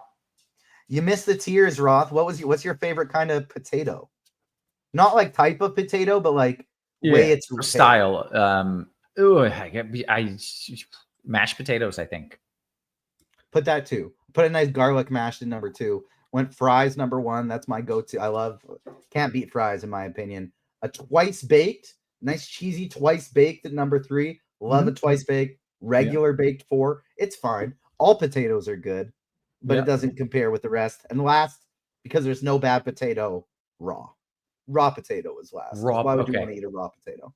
I would go scalloped potatoes last. I don't really know what they are or why they're not as good as they should be, because it's like potato and butter and it should be delicious, but it's not. Oh, cheese. See, I love a scalloped potato. You get all the cheese melted in there, and then you have like the harder cheese melted on top. Oh no, Roth, I'm so with you. That's dead last. I would gladly eat a raw potato. That's because you don't like cheese though. Cheese. You don't like cheese, so you can't like the cheesy potato. No, that's true. And that's the last place. And give me the raw potato. I'll just bite right into it like an apple. All right. Now you can say goodbye. That was a good job. Yeah. Now Dean says goodbye. He does one of those little things and then he leaves. Okay, perfect. So yeah, Chop, you got anything else for the people, or should we get out of here? And then Chop's just gonna leave without saying anything, and then we're that's it. You got you got it. I'm ready to go. Good luck, everybody. Take us away, Rob. Good stuff. As always, welcome to it. You know the drill. It's crunch time. It's two of the sharpest minds in the biz. Dave Potts, Cheeseisgood, anti-scallop potatoes. You are wise. Our food takes are very aligned. Like they're very aligned, Dean. Yeah, they're generally pretty close. Yeah, don't do that. But yeah, I would. We go eat together for sure. That would be no problem. We would crush. We got Kirkdiese in the house as well. He's muted and he doesn't know it. I think he's been saying things this whole time, but no one can hear him because he's muted. What's up, Kirkwood? How are you? He's unmuted but silent. That's even better. Yeah. And now you're like, is he messing with us? You know, he is. He is a joker. He's talking away though. That's for sure. Yeah. He's talking to somebody about something. He wants to be here desperately, but he's not. He might just be silent, mouth moving, and just messing with us. He's the type of dude who would. Hey, there you go. That worked. Okay. Well, hey, welcome back. Peter in the chat says I can hear him fine. Wouldn't that be so messed up if chat convinced us that we could hear him? What's up, Kirkwood? How are you, man? Honestly, I'm in the weeds. So this has been an emotional couple days for me. Saturday, my dog Phil was yelping and like would not stop and couldn't. He was breathing really heavy and not being the same. So I took him to the ER Sunday morning. Spent $1,300. They scared the crap out of me with these things and did all these blood work and tests, and I left there not knowing anything. And he's fine. Yeah. That I went to finally went to the vet, to my vet today, and I started thinking it too. And meanwhile, everyone's telling me it might be time to put him down. All these pressures, and I'm like, no, this is not right. And I know this guy's been by my side for almost 16 years, and we're gonna make history. We're gonna keep it going further. So okay, I think you got 10 good years left, man. Yeah, thank you. So he's back. So I'm tired, but I feel great mental wise. Whew, okay. Well, I'm glad that he's okay. I know that's scary to go through, and I'm sorry you had to cough up $1,600 to learn that he's fine. Yeah. And the appointment today, guess what it costs to tell me he was fine? What? $52.50. Cool. Yeah. But I'm should have done that one first. Yeah. Yeah. Well, I'm glad to hear everything is good. Chat showing you and Phil some love as well. We got to talk about the slate a little bit. Did already get some questions coming in about the weather. We do have a late start in Detroit. Cheese, correct me if I'm wrong, but that is not on the slate, but people care anyways. Correct. Amazing real life baseball game, but it's not on the slate. Yeah. I think that game is going to be just fine. A late start was kind of expected. So it's a late start now officially in Detroit. And I won't 100% rule out an in-game delay. I know that would be a massive issue if it happens, but I don't think it's going to happen. And, just make the bets you were going to make and do what you were going to do as if there's not an in-game delay, because I doubt there will be one. Kind of a similar story in Atlanta, where I would not be the least bit surprised if they announce a late start there in Atlanta, but the game should play, and I don't think there's an in-game issue. Tampa is maybe the best chance of seeing an in-game delay, and even then, it's low enough that just do whatever you were going to do. A lot of like spots to really just say everything's probably fine. So you do you. Sound good? Sounds fantastic. Yeah. All right. That's how we like it. Okay. Well, let's dive into the content side of things. Cheese, you can talk us through the slate a little bit. Yeah. The big picture is, again, the pricing is fantastic because we have the Dodgers and Coors in a better matchup than yesterday. They didn't do anything yesterday, but it's a better spot today. But we have like 5 aces on DraftKings that are great, and you simply cannot play them and the Dodgers, like the top 5 Dodgers. The pricing is great. Even on FanDuel, it's tough to play 3 or 4 of them. Yeah. Can I interject real quick? Because yesterday I feel like the plan was don't play the chalky pitcher and don't play the chalky hitters. Right. And that worked out all around. Yeah. Yeah. Because I think those two, like that team sucked. Although huge shout out to Nestor Cortez. He gave 4 runs to the first 5 batters and then shut them down for 5 innings and actually salvaged an okay game for the price. I didn't realize it. All I saw was the first inning, and I was like, "Oh shit!" And he went 5 scoreless after that. So really came around. I mean, he's still you're still good. You would have rather faded him. Yeah. I didn't realize that he fought back. Dodgers and Cortez was in fact the way to go yesterday. Yeah. Well, good work. Okay. Anyways, let's talk about what we're doing tonight. Cheese, I'm intrigued. Yeah. So we'll talk about pitchers, but the main idea for me is I'm not playing the Dodgers. Not because I don't love them. Like this is the matchup for them, but they're so expensive. Even if you play 2 cheap pitchers, which are terrible, you can barely get them. And especially the way this lineup is, it's like there's 4, maybe 5 bats that you want, and then nonsense at the bottom that's going to get pinch hit for. So I'm playing some Dodgers on FanDuel where it's a little easier to fit them. I have not a single Dodger on DraftKings. Okay, which allows you, I assume, to spend up for pitching? Yeah. So here's what we got. We got, I think, Hunter Green and Nick Pivetta are the semi-chalk ahead of Joe Ryan, Brandon Woodruff, Carlos Rodon. Woodruff is DraftKings only, but he's also the most expensive, and I think you can skip him. He's, of course, he's great, but I think you can skip him and Rodon, honestly, with the salaries. I'll talk about those 3 in a minute, but let me kind of do the pricing tiers because the pricing tiers are actually the same on both sites. So you've got those aces up there. You got a little drop to Jacob Lopez. And then you've got this cheaper, not cheap, but mid-tier trio with Shane Baz, with Tanner Bybee, and Eduardo Rodriguez. For me, in that cheap group, I prefer Eduardo Rodriguez, although I don't love him. I don't love any of those guys, which is why I would rather spend up pitching and not play these Dodgers. But Rodriguez is my favorite of those. If you have to go even cheaper than that, on FanDuel, for me, it would be Shane Smith. And DraftKings, the only cheap guy, if you don't count Shane Smith at $7K is cheap. Bryce Elder, I guess, but I'm playing bats against him more than I'm playing him. I don't think this is the cheap pitching slate. So back to the top. Luckily, there's enough of these guys that I don't think it's like massive chalk on any of them.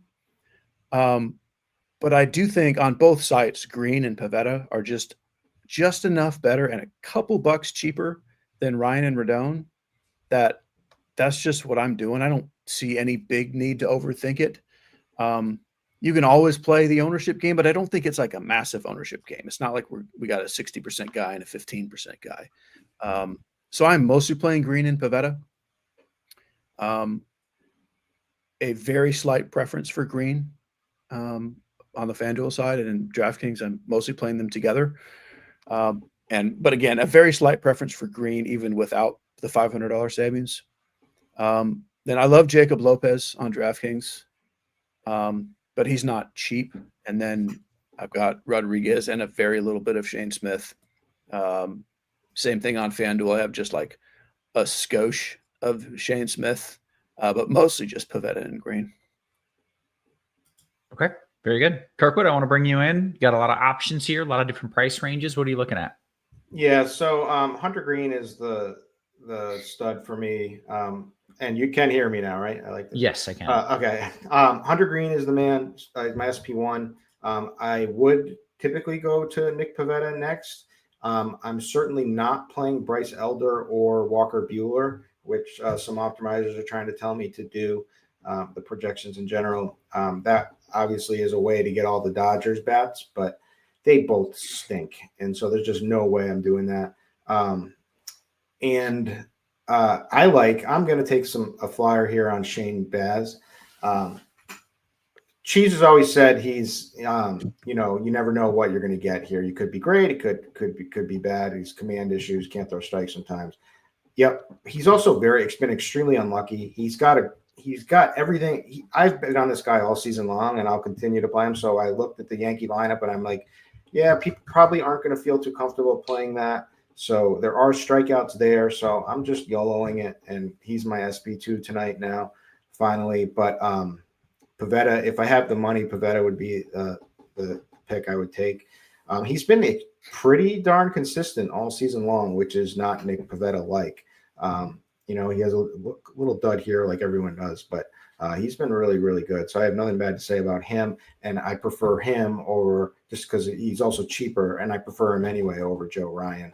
I think Oakland might hit some home runs tonight over there. So, Eduardo Rodriguez I considered and Tanner Bibee, but I'm just, like I said, I'm going Shane Baz. Very good. Okay. It seems like we covered that pretty well. Anything else you need to add maybe on FanDuel, Kirkwood? Anything noteworthy there? Play on DraftKings. Yeah. Okay. Fair enough. Let's talk about the bats and the stacks. And I suppose Cheese mentioned off the bat, look, you've got LA. They will probably do better than they did last night. I think the weather there is good for hitting as well. Beyond just typical cores, winds are blowing out to left. It's kind of hot. Kirkwood, what are you doing?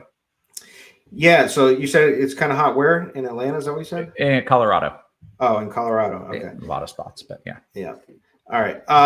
Last night was a crazy slate, right? Like, so I got my cheap pitcher right, going against the Braves, kind of right, who ended up I just thought they were not going to bring him out for the 6th, and that's when things started to unravel, and then the game just went absolutely nuclear. So you always forget just how bad that White Sox bullpen is. So, they are certainly in play. So really the stacks are the Dodgers if you want to play chalk and if you can afford them. They'll be less chalky fully because it's really hard to avoid them. But there's a lot of like plays that you end up playing that are cheap. Like there's a 2K shortstop for the Orioles tonight, or second baseman, and but shortstop eligible.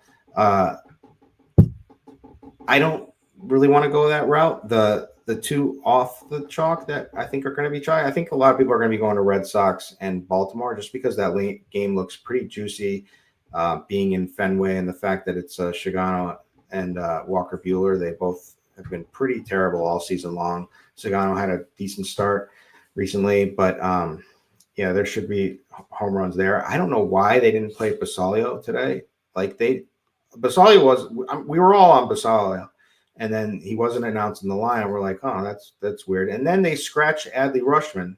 So you're thinking, oh, okay, Basalia time, and then they still don't play him. So I don't know what they're doing, but still that takes a little power out of there.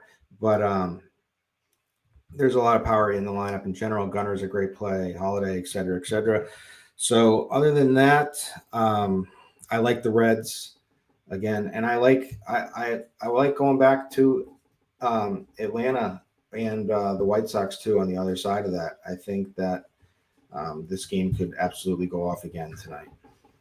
Okay, very good. Cheese, your favorite stacks? Yeah, I think on the cheap side, I think kind of the opposite of the expensive Dodgers chalk is going to be the cheap Orioles chalk. And I think that they're good for those prices. But I'm also okay being underweight that. I do like the White Sox. I like the Braves. I like the Rangers. I like the Reds. I like the Yankees and the Diamondbacks. Easy enough. Okay. Let's go around the horn, position by position. Cheese, start us off with some catcher talk. Boy, we lost a lot of catchers off this slate, it seems like. How did we lose them? What happened to them? Well, Sal Perez is hurt. Adley Rutschman was in and got scratched.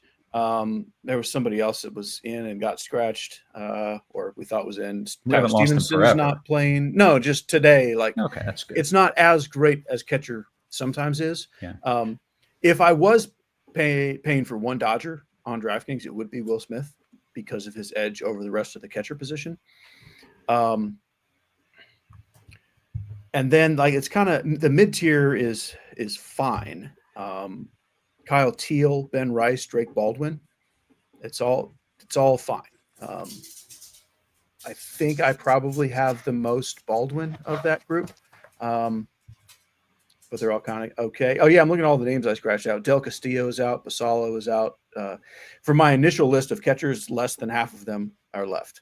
I have 5 scratched out of 8 for my initial list. So yeah, basically that mid tier is okay, but it's also not good enough that I don't mind just punting. For me, would be Jonah Heim, but feel free to punt with anyone. Like you could do David Fry. You could do Ryan Jeffers. But I think Heim is my favorite and the cheapest out of that group. Okay. Kirkwood, catcher. Yeah, I agree. So I'm playing Will Smith because that's what Dave, exactly the thought Dave had. Like, if there's anyone that has like a massive edge over the field, it's Will Smith for upside here tonight. If I'm not going him, the way to beat him, I mean, the way to at least get a leg up on all the other lineups, like David Fry is like home run or bust for 2,900. He's going to probably get pinch hit for. But anytime he's up there against the lefty, there's a home run potential. And 2,900, if you hit a home run with David Fry right off the bat for 2,900, it probably doesn't matter what Will Smith scores tonight. The other pivot there is Hunter Goodman on the other side in the Colorado game. Drake Baldwin has tailed off a little bit, but I like him from 4K. Yeah, like there aren't many punts, so it is. I would agree. Jonah Heim would be the guy. It's not going to be Connor Wong for 2,100. He's just been the worst hitter all season. Like probably has to be way below the Mendoza line and everything. And Ben Rice is catcher eligible for a home run upside potential on the Yankees against my boy Baz. And yeah, Langelier, Roth. Like I said, there's going to be some home runs in there. He's 5,400. I can't see anyone really getting to him. Their matchup on the road against Joe Ryan when they have like Will Smith and Hunter Goodman right there. So that's your low on play. Kirkwood, I forgot to mention, I don't know if you had a good time or not, but last week was the annual gathering of the Juggalos, which happens every year. I couldn't make it this year. Oh, is this your first time missing it? Yeah. Well, no, I missed the last couple because I had my son, my boy. Yeah. And soon enough, I'm going to bring him. I'm going to put the block headphones on. I'm going to paint his face, and make your son a juggalo. What more could you do to really prioritize? It's a tradition that, as Dave knows, it's a tradition that we take very seriously. We pass it down to the younger generations, and we will do that. But yeah. Cheese, were you able to attend the gathering of the Juggalos this year? Or no, yeah, absolutely. Yeah. I thought for sure. I did not miss that. I lived vicariously through his DMs and pictures and stuff. Yeah, it's crazy time. Cheese gets wild there when he's partying with the Jugs. All right, Kirkwood, first base for me. All right, first base. We've got some thump here. We got Shohei. We got Freddie Freeman. You can play them both. You can play one. Obviously, those are the two top spends. They're both lefty on lefty. Freeman was actually the low-owned guy last night for the Dodgers, and he scored the most. So he brought me to a min cash in some of my single small field stuff, which was nice when it felt like my entire offense lineup busted. Which is a weird slate last night. Matt Olson is there for $5K. Ryan Mountcastle is a punt in that game, for the cheap Orioles against the Red Sox with upside against Walker Buehler. Miguel Vargas. I'd play a lot of these. Like anyone who's decent on the White Sox against Elder, I have no problem playing. So Vargas is certainly a value for $3K. He's going to be chalk. He's probably more of a cash play, but I still like him. And then the Red Sox, Romy Gonzalez. And it feels like a night for Ryan O'Hearn to homer. And it also feels like a night for Nate Lowe for the Red Sox to, now that he's in the lineup here, brand new, to homer. Yeah. Okay, very good. Cheese, first base.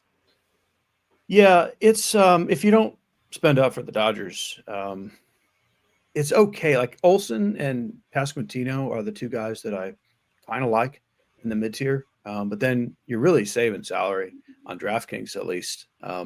Mountcastle, Vargas, you can go all the way down to Rowdy Tellez. There's not much in between, like the two Dodgers and then Olson, Pasquantino, and then it's cheap stuff. So I don't think I have anything beyond that. I don't. No, I don't. Okay. Then we get to go to second base. Oh, good. It's actually not the worst. Like Jackson Holiday is a very good play, especially on FanDuel where he's super cheap. I do like spend up to be different with Ketel Marte. On DraftKings, I've got some Gavin Lux because he's cheap and I like the Reds.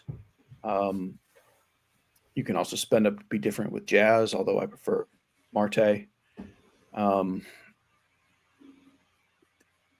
cheap stuff is just nonsense for in a stack. Like there's nothing to like. Like at first base, the punts, like you can see them all hitting 2 home runs. And with second base, it's just kind of only in a stack. So I think you try to get up to Holiday if you can. And if you can't, then just stick the nonsense guy in the stack. Yeah. Okay.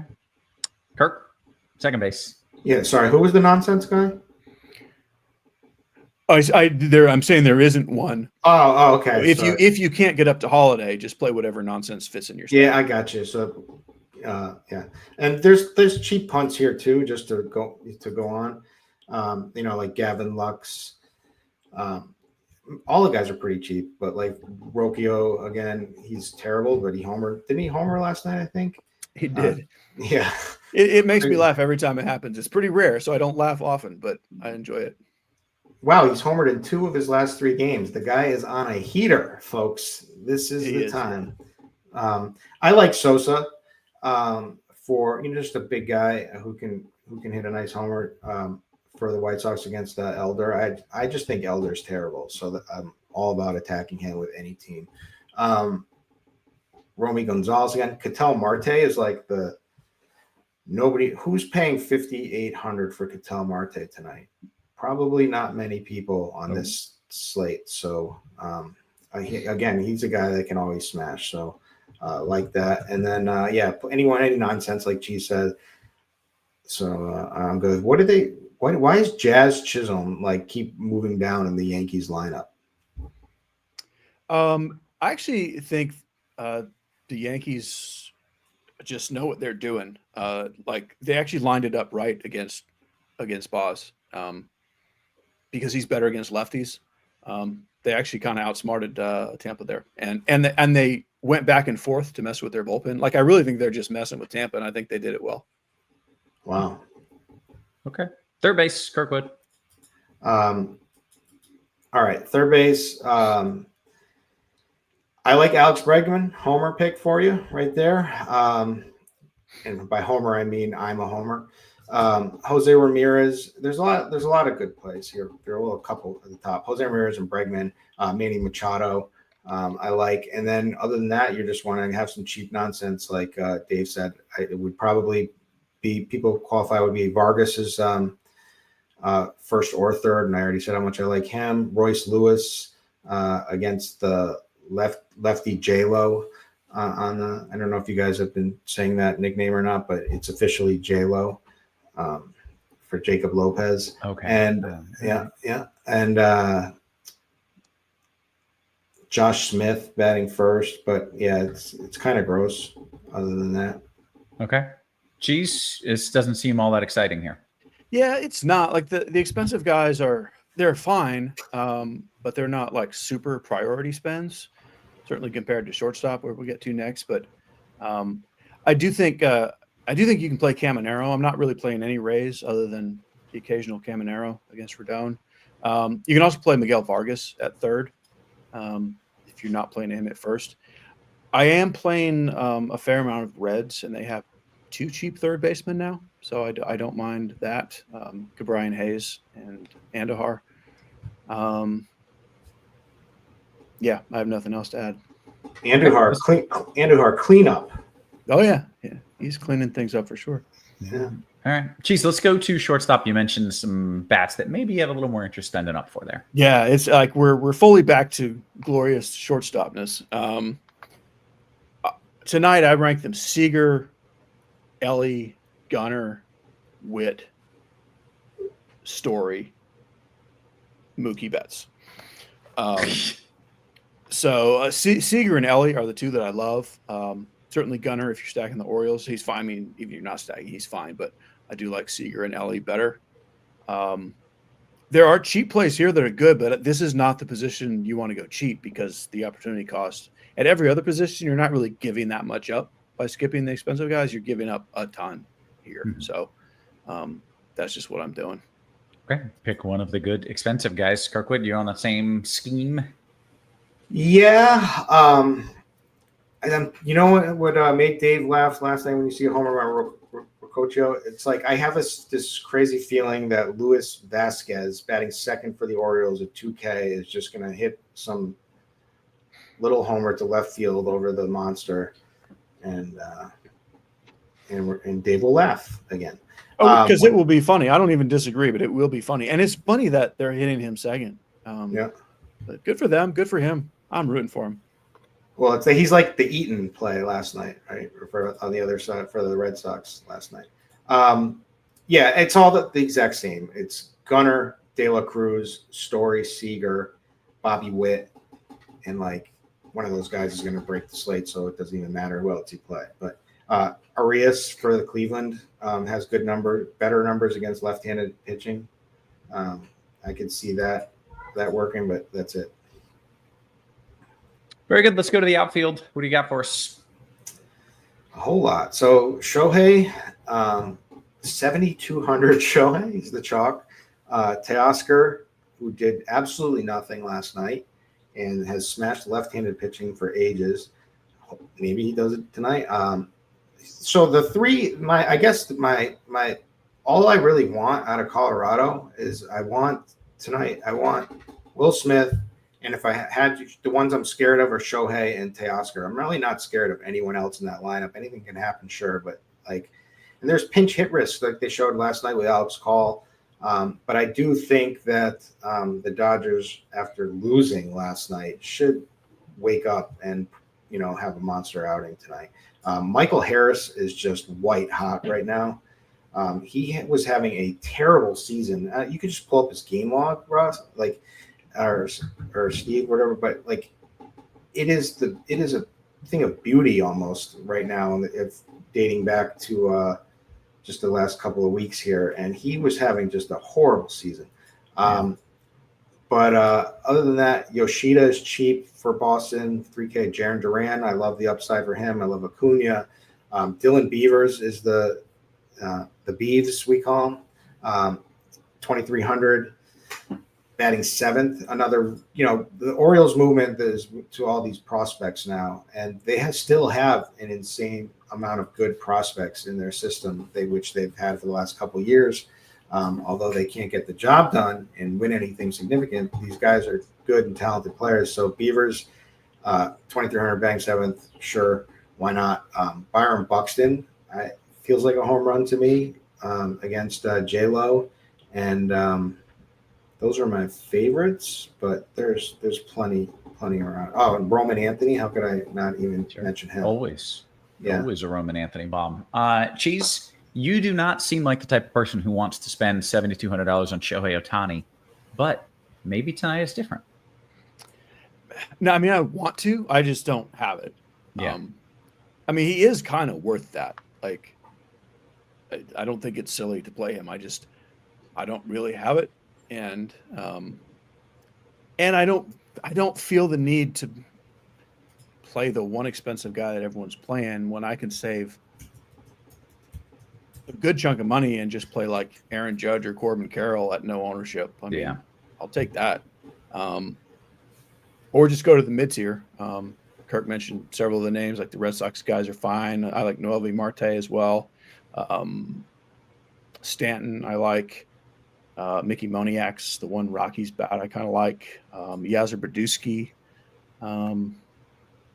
And then along with the cheap Orioles, we got the cheap little Jock Peterson cleaning it up. I was just going to say, how much money can I continue to lose on Jock Peterson in this year? Guys, we still have 27 minutes until lock, which is just a disturbing amount of time. It's a lot of time. That is. Let's talk about potatoes then. Yeah, right. Yeah. Anybody got any food takes? Let's do. You know what we're gonna do is we're gonna give the people some home run calls. They want some Juggalo bombs. They want some cheese bombs. Cheese, why don't you give me 3 names, top, middle, lower, that are going yard?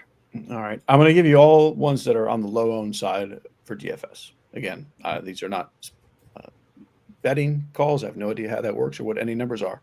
But for lower-owned DFS, at the high end, go with Judge. Mid-tier, we will go with Mike Yastrzemski, Yasser Berdue. And cheap, it is time for Jock Peterson. Okay. It's the Jock time. Jock jams. Kirkwood, you got some names? God, I can't remember who I said when I was, I gave out plenty saying feels like a home run tonight. Who did I? I'm going to say Sosa for the White Sox. I'm also going to say Ryan O'Hearn. I just feel like, and Nate Lowe. That I remember I said that one too. So these are all first basemen right there. Those are three home runs you can get. Although you can play Sosa at second eligible. Okay, very good. Want to make sure that people are aware that NFL is literally right around the corner. It's 2 weeks away, something like that. And Fantasy Labs is your home for season-long fantasy football and best ball content. Get access to rankings, projections, articles, and more from award-winning experts Sean Corner and Chris Raybon. Fantasy Labs has an app. Lets you get the real-time rankings, draft cheat sheets, and lineup advice on the go. And you can sign up with code RG15 for $15 off. That's $15 off. You should do that. Obviously, save some money and win your fantasy drafts. Kirkwood, how many season-long leagues are you in this year? At the moment, I'm in 0. There will be 2 I will be in, and I will spend about as little as time possible. One is these are not money leagues. They're just fun. No, there's money, but it's more friends in one of them. And then one of them is like a high dollar one, but I will bring someone else in and have him do all the work, and then I'll split the money with him. Oh, are you going to reveal who he is? It's probably me. Probably. It's you're eligible because I went from Chop, and we were the last place team, and everyone was making fun of us, to then I went to Dean, who had claimed he was Okay. I legitimately will do it then if this is the line. Yeah. So and we had a great draft. We started out hot, and we fizzled. So Dean is fired, and I've got to look through the resumes for the rest of them here. You know what? Dave, send me one. Roth, send me one. You know. Yeah. Beer Makers Fan is probably the actual guy that you want. Yeah, we're doing he's on the Tournament Takes podcast that we do this year. They switched it up a little bit, Nice. and we're gonna have beer on there. Great voice. Good. He's good on the show. Hey, by the way, if you're watching this, make sure you hit that thumbs up. This is free content. We're trying to keep it free by getting a whole bunch of eyeballs, and your thumbs up gets more eyeballs, which helps keep the show free. So you keep the show free by hitting thumbs up. It's that simple. Also, we should note we've got a golf show tonight, 7:15 Eastern. So we're 28 minutes away from that. We'll try to keep this one rolling as long as we've got questions. Because I want the people to hang out. But if we run out of questions, we might end it a little bit early. We shall see what happens. The hitters in your DK cash lineup that you got to have, Cheese. Got to have them hitters. I would play Ohtani and Will Smith for the Dodgers. And then from there, you need salary. I would probably do Miguel Vargas. And then I think you want a shortstop. So I would do Corey Seager. Okay. And then you punt with the rest.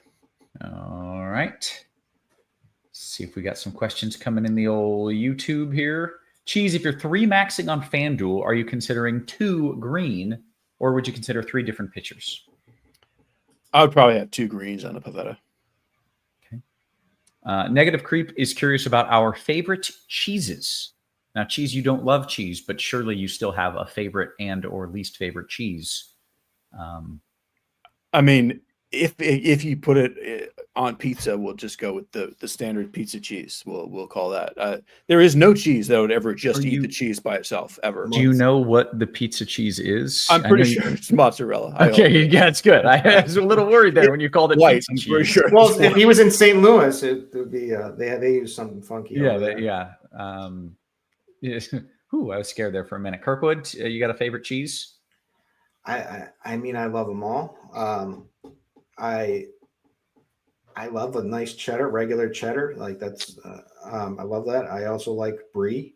I love mozzarella, fresh mozzarella, although it's probably the tasteless of all of them. That's why that's the only one I can stand. I like blue. I like most cheese, except when you start getting to like those really expensive, like musky, like they people stinky ones. I can go without a few. I'm not about that either. People again want to know how you became Cheese is Good. Cheese, I've heard the story a dozen times, but most people have not. You care to share? All right. So back in the day when you had to make a name for FanDuel is where it started. I was still a musician at the time, a traveling musician, and a college newspaper reviewed one of my CDs. My music is for old people. You should know that. So this college paper reviewed it and said, essentially, some of the songs are kind of cheesy, but sometimes cheese is good. And that So became it was all in. Yeah. And you little did you know, 15 years ago when you made that choice that you would be known by that industry. Yeah, wide. there's zero chance that would have been the name I picked if I had known anyone would ever hear it.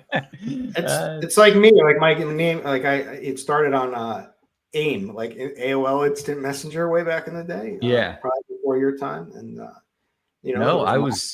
Then MySpace was there. I was crushing MySpace. What were you on AIM? Kirkdiese. Oh, okay, you were just Kirkdiese. I was. I've had some other like I regret to inform you, I was Big Brawler 316. Brawler, huh? I thought you were going to say big something else. So I was like 5 foot nothing, 92 pounds, and I was Big Brawler 316. It was the wrestling days, man. It happens. Let's see here. Okay, more questions. Kirkwood, 3v3 for you. Vargas, Sosa, Anthony, or Judge, Rowdy, Lux? Wow. I kind of like the Judge, Rowdy, Lux. Did he say? Didn't specify it? This is tournament lineup. He right? didn't. We'll assume tournament.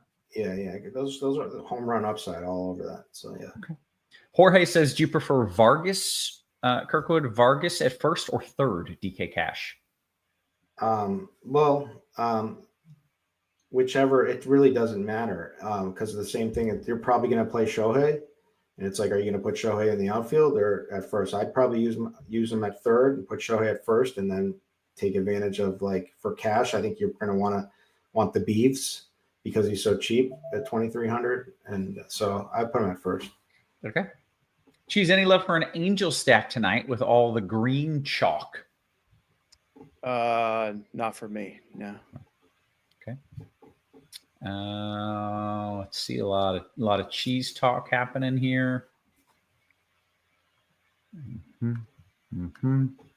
Scrolling down. Roth, have you ever been close to a tornado? No, I have zero desire to be either. Your favorite third baseman on FanDuel, Cheese? The pricing's a little different. Like, I know Manny Machado has been in a slump, but 3,300 for Machado is a little too cheap, so he's my favorite there. And Noelvi Marte right next to him for 3,200. Okay. Kirkwood, how do you feel about an athletics stack against Ryan on DK? I love it. Eat my shorts. Love it. I think there's chance of a lot of home runs there. Bing, boom, boom. You know, could be like the first inning of the Padres last night. Yeah. Jake, curious if I was Big Brawler 316 or Big Brawler. It was the hard R. I was Brawler.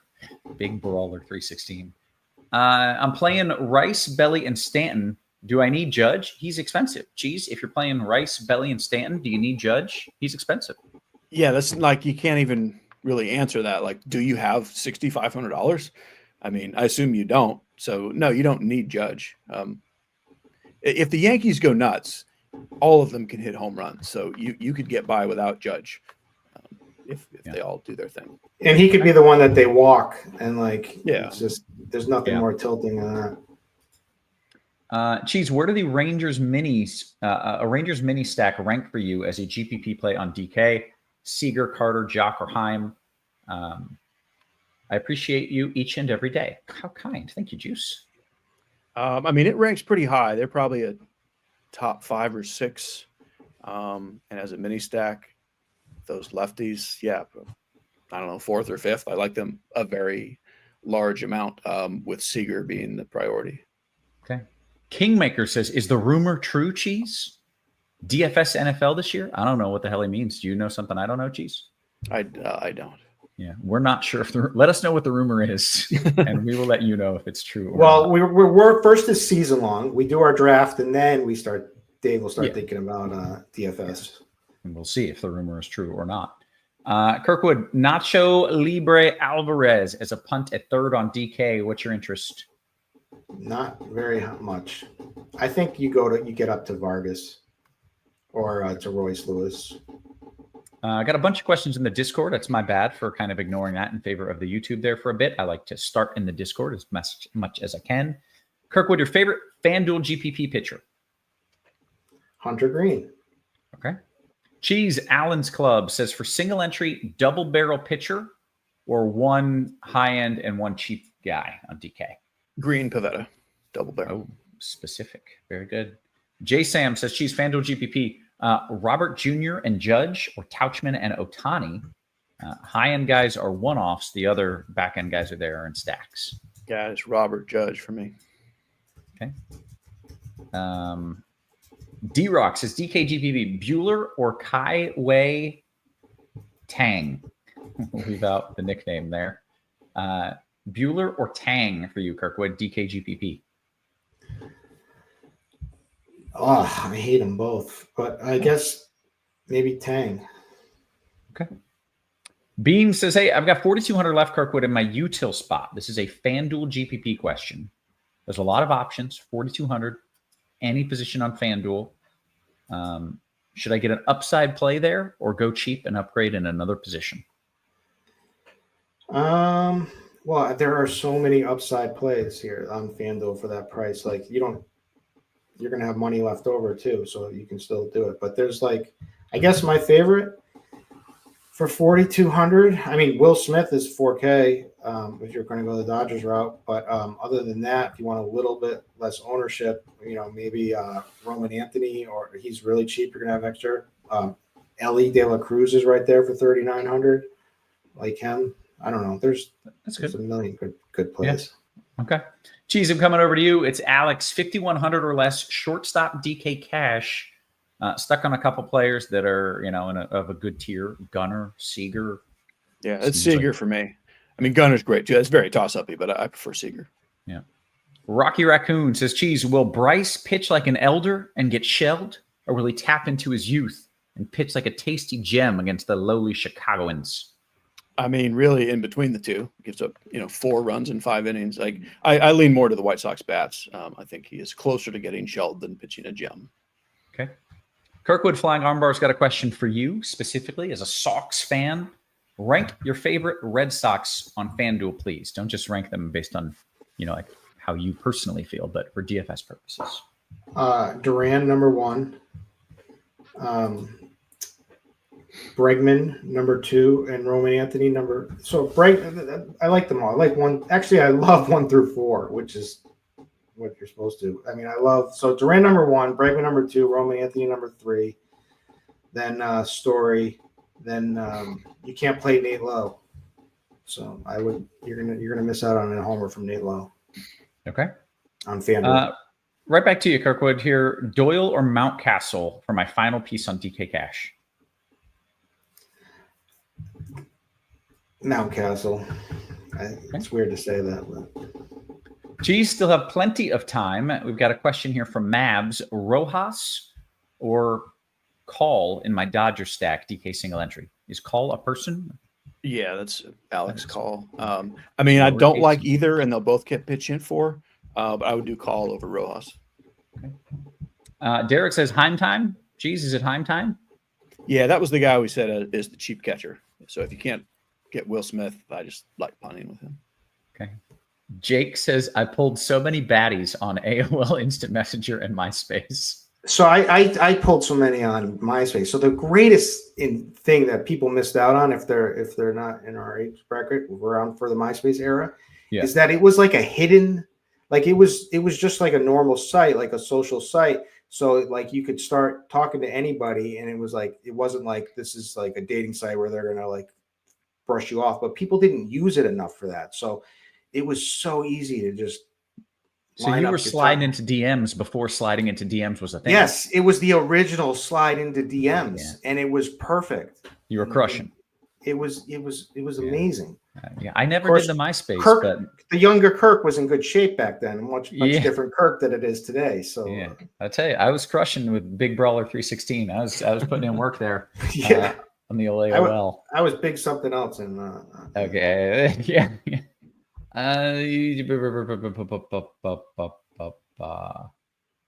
Kirkwood, do you like the Red Sox stack tonight? And which bats other than Roman do you like? We kind of did that.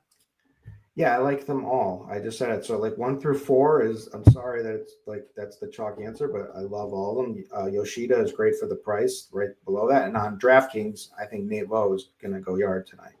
And let me get a shout out to BSB, Big Show, Brandon, who's in chat here. I haven't seen him in a while, so good to see you, buddy. Okay, nice. Andrew says, Cheese, what's the reason no one likes Woodruff? The main reason. Maybe there are many. He wants salary. He's $1,000 more than Pivetta, $1,500 more than Green. That's it. Nobody doesn't like Woodruff. It's just the salary, and you really don't have salary tonight. Okay. Mab says Dean should do a top 5 RG friends.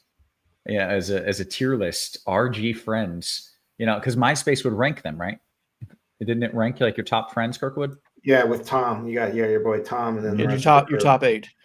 Yeah. Was that it? The greatest thing was about the song. You could have a song to represent you. You're, like, oh man. Yeah, I don't know why they changed. Like they went to like all music. Like I think it was perfect. When you think about it now, we probably have too good of memory. Like it seems like so much better than any current social media site. I think it was perfect. Like and that's like thinking of now. I don't understand. Like. And because you didn't just have to scroll through an endless feed of stuff you didn't ask for. Yeah, it's horrendous. It was great. Facebook, I don't even think I'm friends with anybody that posts on there. And the only thing I use it for is to see which one of my friends have died, which is terrible to say. Like that's how but you got to know. That's how you find out. But Facebook used to be elite too before, when it was still the like next thing. It was like when the MySpace people were like, oh, I'm going to Facebook. Yeah. Facebook is where it's at. The now. best thing about Facebook right now, and the only thing I use it for, is the memories tab. You click that memories tab and you see like what people used to post when you had a wall. They would like, and they would just post the most inappropriate shit in public Weird online ones. that no one would ever say anymore. Yeah, because your grandparents weren't on there too at that point. Exactly. Exactly. It was all kids. And we never even had a mentality that like the things you could post online could come back to haunt you. So you're just posting. Yeah, and the birthdays is the worst thing that happens. Such a slippery slope because I don't go on there enough. And when I do go on there, I see like a good friend of mine that I want to be like, okay, I want to wish you a happy birthday. And that's what everyone does. And I haven't talked to you in a while, whatever like that. But then it's like, oh, okay, now there's 2 other people with the same day and I kind of know them. So now I have to do them too. And then it's a slippery slope. And then it's like, they didn't write to you on your birthday. And it's like, it's this whole thing. I don't do the Facebook birthdays. If you're one of my very good friends, I will text you. If not, I'm not doing. You want something like that? What's up? No. Oh, you want to show off your pants? They're so cool. High five, babes. Let's see what else we got. Thoughts on Evan Carter on FanDuel, Cheese? He's fine. I like all the Rangers lefty. He's not like a priority, but I'm quite good with him. Okay. Let's see if we got anything on the old. Oh yeah, Discord's lighting up here. Cheese. Blink 182 large field DK tournament. I'm playing 2 lineups, large field DK tournament. Both have Dodgers 5-man, one with Ohtani, one without Ohtani. Will the Dodgers leave their bats in the hotel again, or are they showing up tonight, Cheese? I mean, they almost certainly show up. It's just a matter of if they show up enough for those prices. But I mean, yeah, they'll show up. Yeah. Favorite contrarian stack on DK, Cheese? So I think anything other than Dodgers and Orioles is contrarian. I'll call it White Sox. Okay. Kirkwood, DK GPP, is a Green Bueller combo okay, or do I have to get off Bueller? DK GPP. That's the way to get the bats. But I just think Walker Bueller is terrible. Now he may every so often he has a good start. For some reason I have no idea why, but he just looks terrible. Every metric says he's terrible. So I told you I'm going to Shane Baz, so I would try to get up to him, but okay. I don't like him. Okay. Kirkwood, right back to you. Achilles, DK GPP, complete contrarian Dodger stack with Buddy Kennedy or one-off Royce to 5'9". Royce to 5'9". Okay. Cheese, do you like Bueller or Sugo for FanDuel GPP as a surprise upside, or are they going to get chunneled? I absolutely do not like either at all on FanDuel. Okay. Yeah, we're on Team Chunnel Cake there. Cheese, 4,000 or less in the outfield, DK Cash. Appreciate you. If you don't already have Michael Harris, just go down to Michael Harris. If you do already have Michael Harris, I would. Then it's very toss-up. I would probably Wyatt Langford, but there's a bunch that are close. Okay. Kirkwood, thoughts on Evan Carter for FanDuel? Yeah, Kevin wants everyone's Evan Carter FanDuel thoughts tonight. It's interesting. You're doing fine. You're doing fine.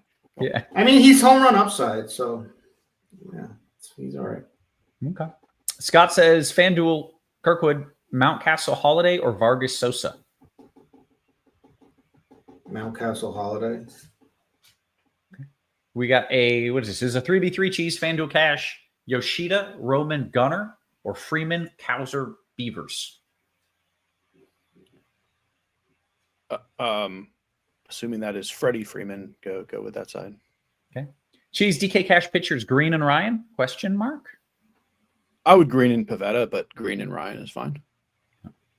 Kirkwood, are there any revenge narratives we need to be aware of? Dean, and this is J3 who says it, J3 loves Dean. Dean usually lets us know. Does that mean it's my job to tell people? No. Yeah. You don't want to.